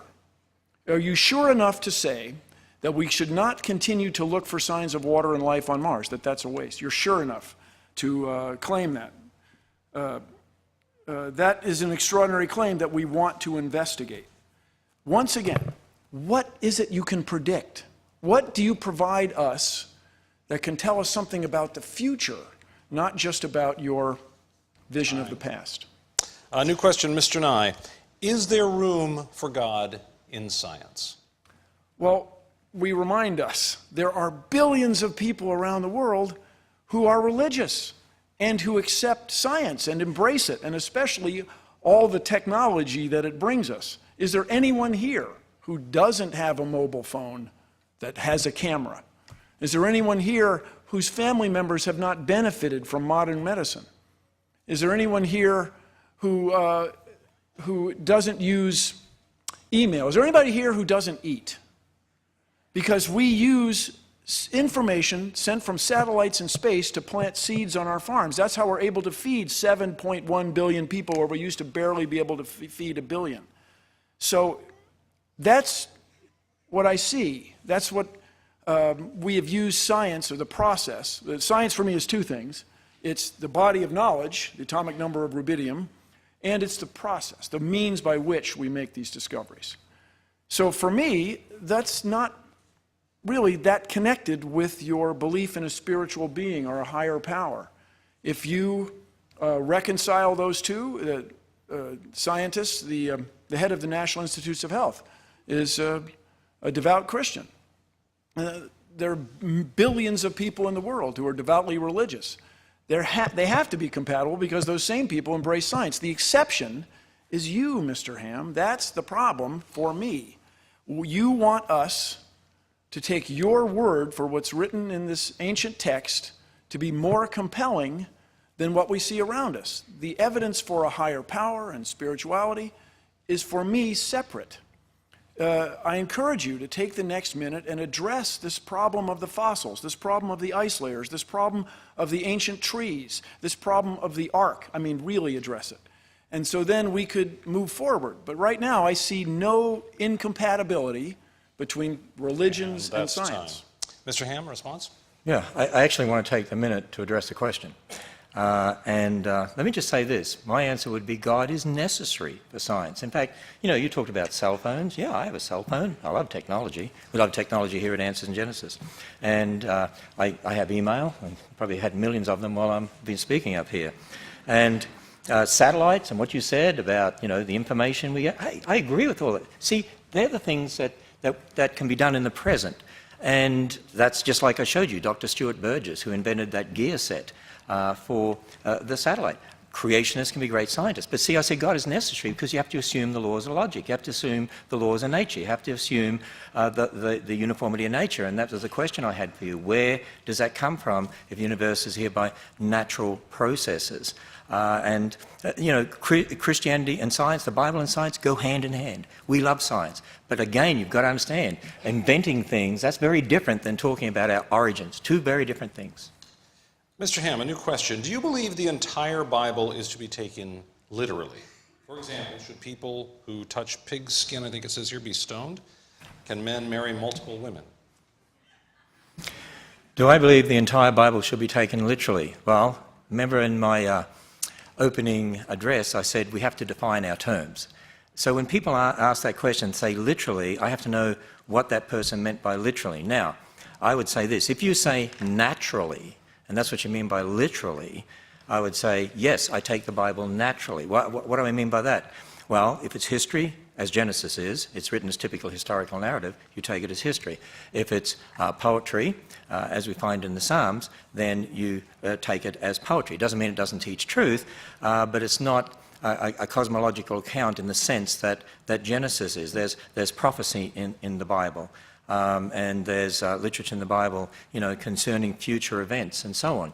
So if you take it as written, naturally, according to the type of literature, and you let it speak to you in that way, that's how I take the Bible. It's God's revelation to man. He used different people. The Bible says that all Scripture is inspired by God, so God moved people by His Spirit to write His words. And also there's a lot of misunderstanding in regard to Scripture and in regard to the Israelites. I mean, we have laws in our civil government here in America that the government sets. Well, there were certain laws for Israel. And, some people take all that out of context and then they try to impose it on us today as Christians and say, you should be obeying those laws. It's a misunderstanding of the Old Testament. It's a misunderstanding of the New Testament.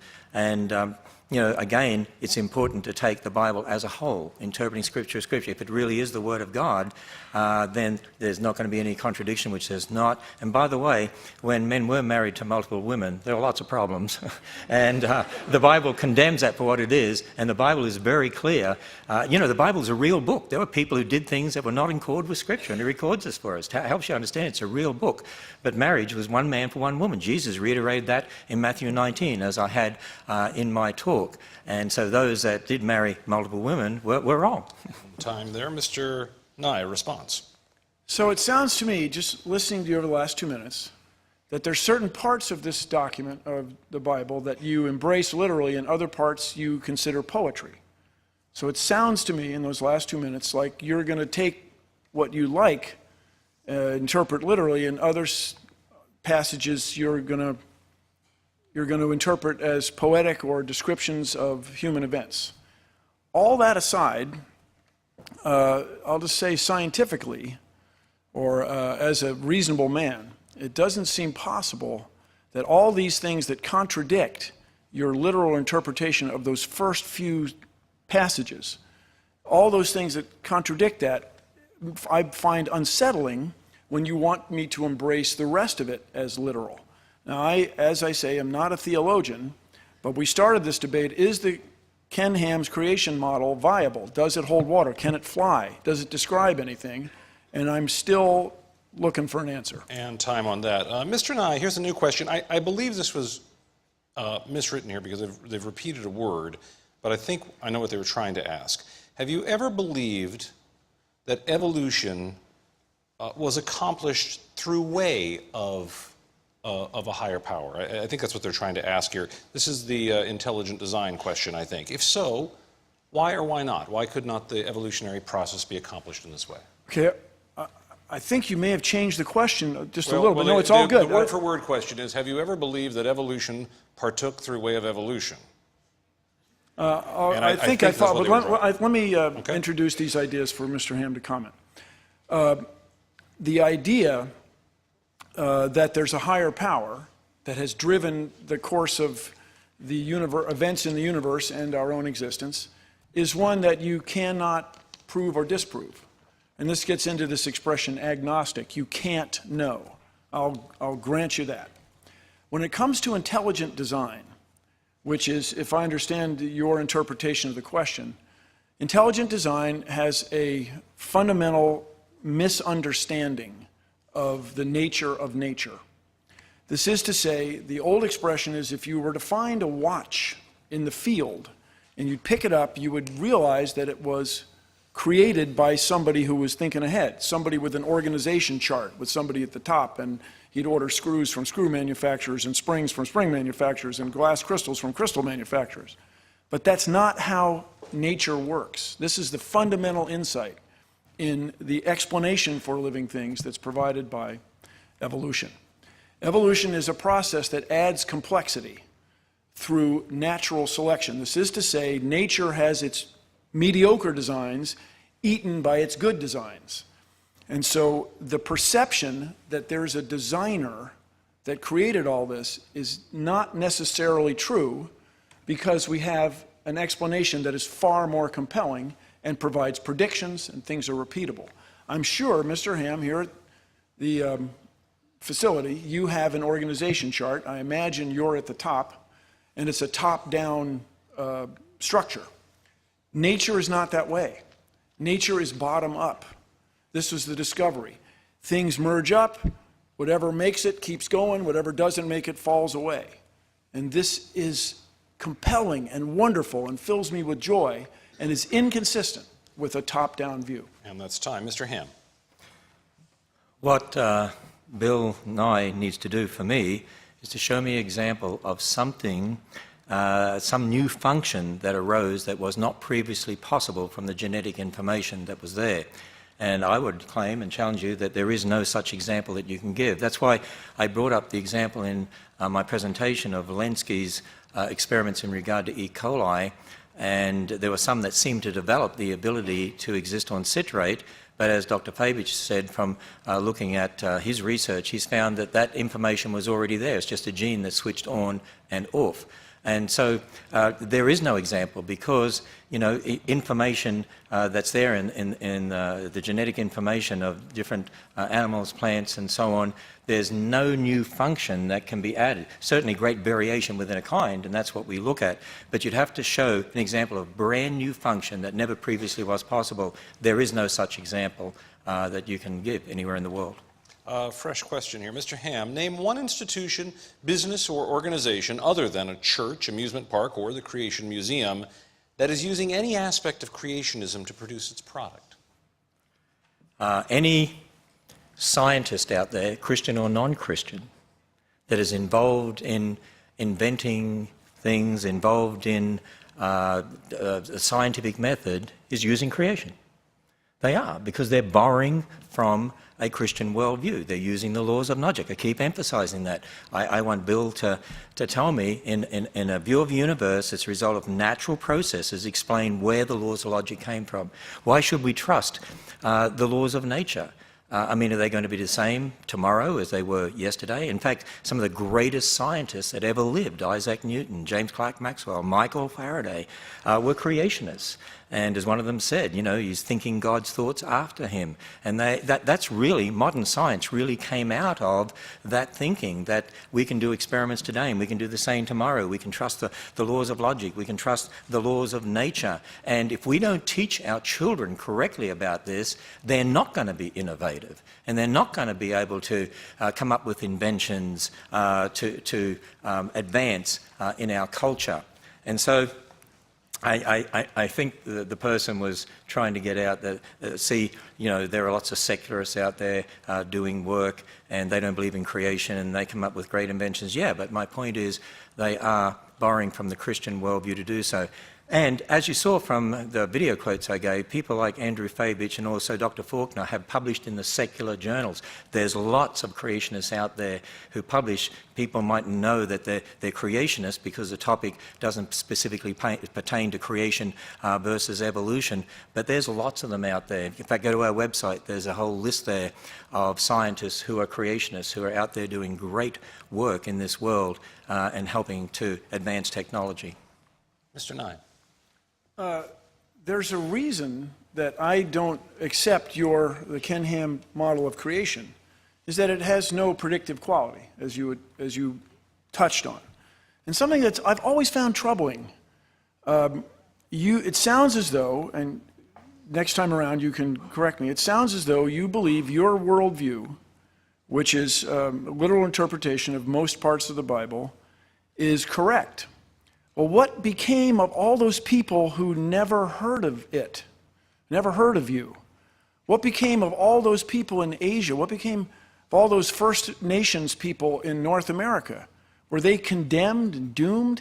I mean, I don't know how much time you spent talking to strangers, but they're not sanguine about that. To have you tell them that they are inherently lost or misguided, it's very troubling. And you say, there are no examples in nature. There are countless examples of how the process of science makes predictions. Mr. Nye, since evolution teaches that man is evolving and growing smarter over time, how can you explain the numerous evidences of man's high intelligence in the past? Hang on. There's no evidence that humans are getting smarter. No, especially if you ever met my old boss.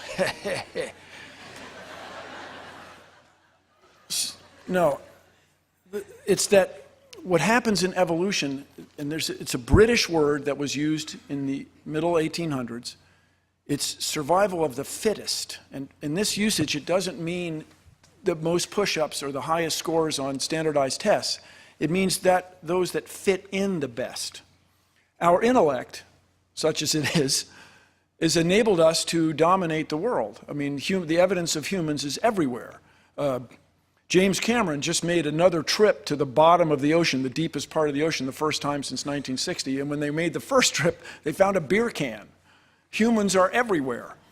And so it is our capacity to reason that has taken us to where we are now. If a germ shows up, as it did, for example, in World War I, where more people were killed by the flu than were killed by the combatants in World War I, that is a troubling and remarkable fact. If the right germ shows up, we'll be taken out. We'll be eliminated. Being smarter is not a necessary consequence of evolution. So far, it seems to be the way things are going because of the remarkable advantage it gives to us we can control our environment and even change it, as we're doing today, apparently by accident. So everybody just take a little while and grasp this fundamental idea.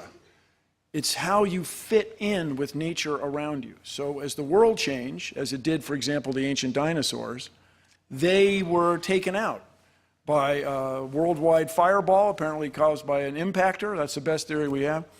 And we are the result of organisms that live through that catastrophe. It's not necessarily smarter, it's how you fit in with your environment. Mr. Ham, a response? I remember at university, one of my professors was very excited to give us some evidence for evolution. He said, look at this, here's an example. These fish have evolved the ability not to see. And he was going to give an example of blind cave fish. And he said, see, in this cave, they're evolving because now the ones that are living there, their ancestors had eyes, now these ones are blind. And I remember talking about Professor, but wait a minute, now they can't do something that they could do before. They might have an advantage in this sense, in a situation that's dark like that. Those with eyes might have got diseases and died out. Those that had mutations for no eyes are the ones that survived. It's not survival of the fittest, it's survival of those who survive. And it's survival of those that have the information in those circumstances to survive. But it's not, you're not getting new information, you're not getting new function. There's no example of that at all. So we need to correctly understand these things. All right. We're down to our final question here, which I'll give to both of you. And in the interest of fairness here, because it is a question to both of you, let's give each man 2 minutes on this if we can, please. And also in the interest of you having started first, Mr. Ham, I will have you start first here. You have the first word, Mr. Nye will have the last word. The question is, what is the one thing, more than anything else, upon which you base your belief? Well, it's the one thing upon anything else which I base my belief. Well, again, to summarize the things that I've been saying, there is a book called the Bible. It's a very unique book. It's very different to any other book out there. In fact, I don't know of any other religion that has a book that starts off by telling you that there's an infinite God and talks about the origin of the universe and the origin of matter and the origin of light and the origin of darkness and the origin of day and night and the origin of the earth and the origin of dry land and the origin of plants and the origin of the sun, moon and stars, the origin of sea creatures, the origin of flying creatures, the origin of land creatures, the origin of man, the origin of woman, the origin of death, the origin of sin, the origin of marriage, the origin of different languages, the origin of clothing, the origin of nations. I mean, it's a very, very specific book, and it gives us an account of a global flood in the history and the Tower of Babel. And if that history is true, then what about the rest of the book? Well, that history also says man is a sinner, and it says that man is separated from God, and it gives us a message that we call the gospel, the message of salvation, that God's Son stepped in history to die on the cross, be raised from the dead, and offers a free gift of salvation. Because the history is true, that's why the message based on history is true. I actually went through some predictions and listed others, and there's a lot more that you can look at, and you can go and test it for yourself. If this book really is true, it is so specific, it should explain the world. It should make sense of what we see. The flood, yeah, we have fossils all over the world. The Tower of Babel, yeah, different people groups, different languages. They have flood legends, very similar to the Bible. Creation legends, similar to the Bible. There's so much you can look at, and prophecy, and so on. And most of all, as I said to you, the Bible says, if you come to God believing that He is, He'll reveal Himself to you. You will know. If you search after truth, you really want God to show you as you would search after silver and gold. He will show you. He will reveal Himself to you. Mr. Nye. Would you repeat the question? The question is, what is the one thing more than anything else upon which you base your belief? As my old professor Carl Sagan said so often, when you're in love, you want to tell the world. And I base my beliefs on the information and the process that we call science. It fills me with joy to make discoveries every day of things I had never seen before. It fills me with joy to know that we can pursue these answers. It is a wonderful and astonishing thing to me that you and I, are somehow at least one of the ways that the universe knows itself. You and I are a product of the universe. It's astonishing. I admit, I see your faces, that we have come to be because of the universe's existence. And we are driven to pursue that, to find out where we came from. And the second question we all want to know, are we alone? Are we alone in the universe?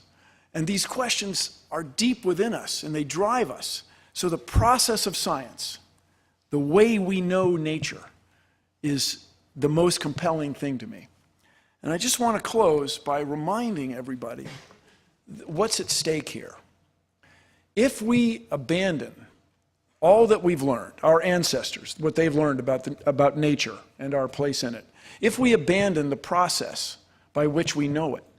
If we eschew, if we let go of everything that people have learned before us, if we stop driving forward, stop looking for the next answer to the next question, we in the United States will be outcompeted by other countries, other economies. Now, that would be okay, I guess, but I was born here. I'm a patriot. And so we have to embrace science education. To the voters and taxpayers that are watching, please keep that in mind. We have to keep science education in science classes. Thank you. One tiny bit of important housekeeping for everyone here. The county is now under a level 2 snow emergency. Drive home carefully. You'll have a lot to talk about, but drive carefully. This debate will be archived at debatelive.org. That's debatelive.org, one word. It will be found at that site for several days, so you can encourage friends and family to watch and take it over. Thanks so much to Mr. Nye and to Mr. Ham for an excellent discussion. I'm Tom Foreman. Thank you. Good night from Petersburg, Kentucky, and the Creation Museum.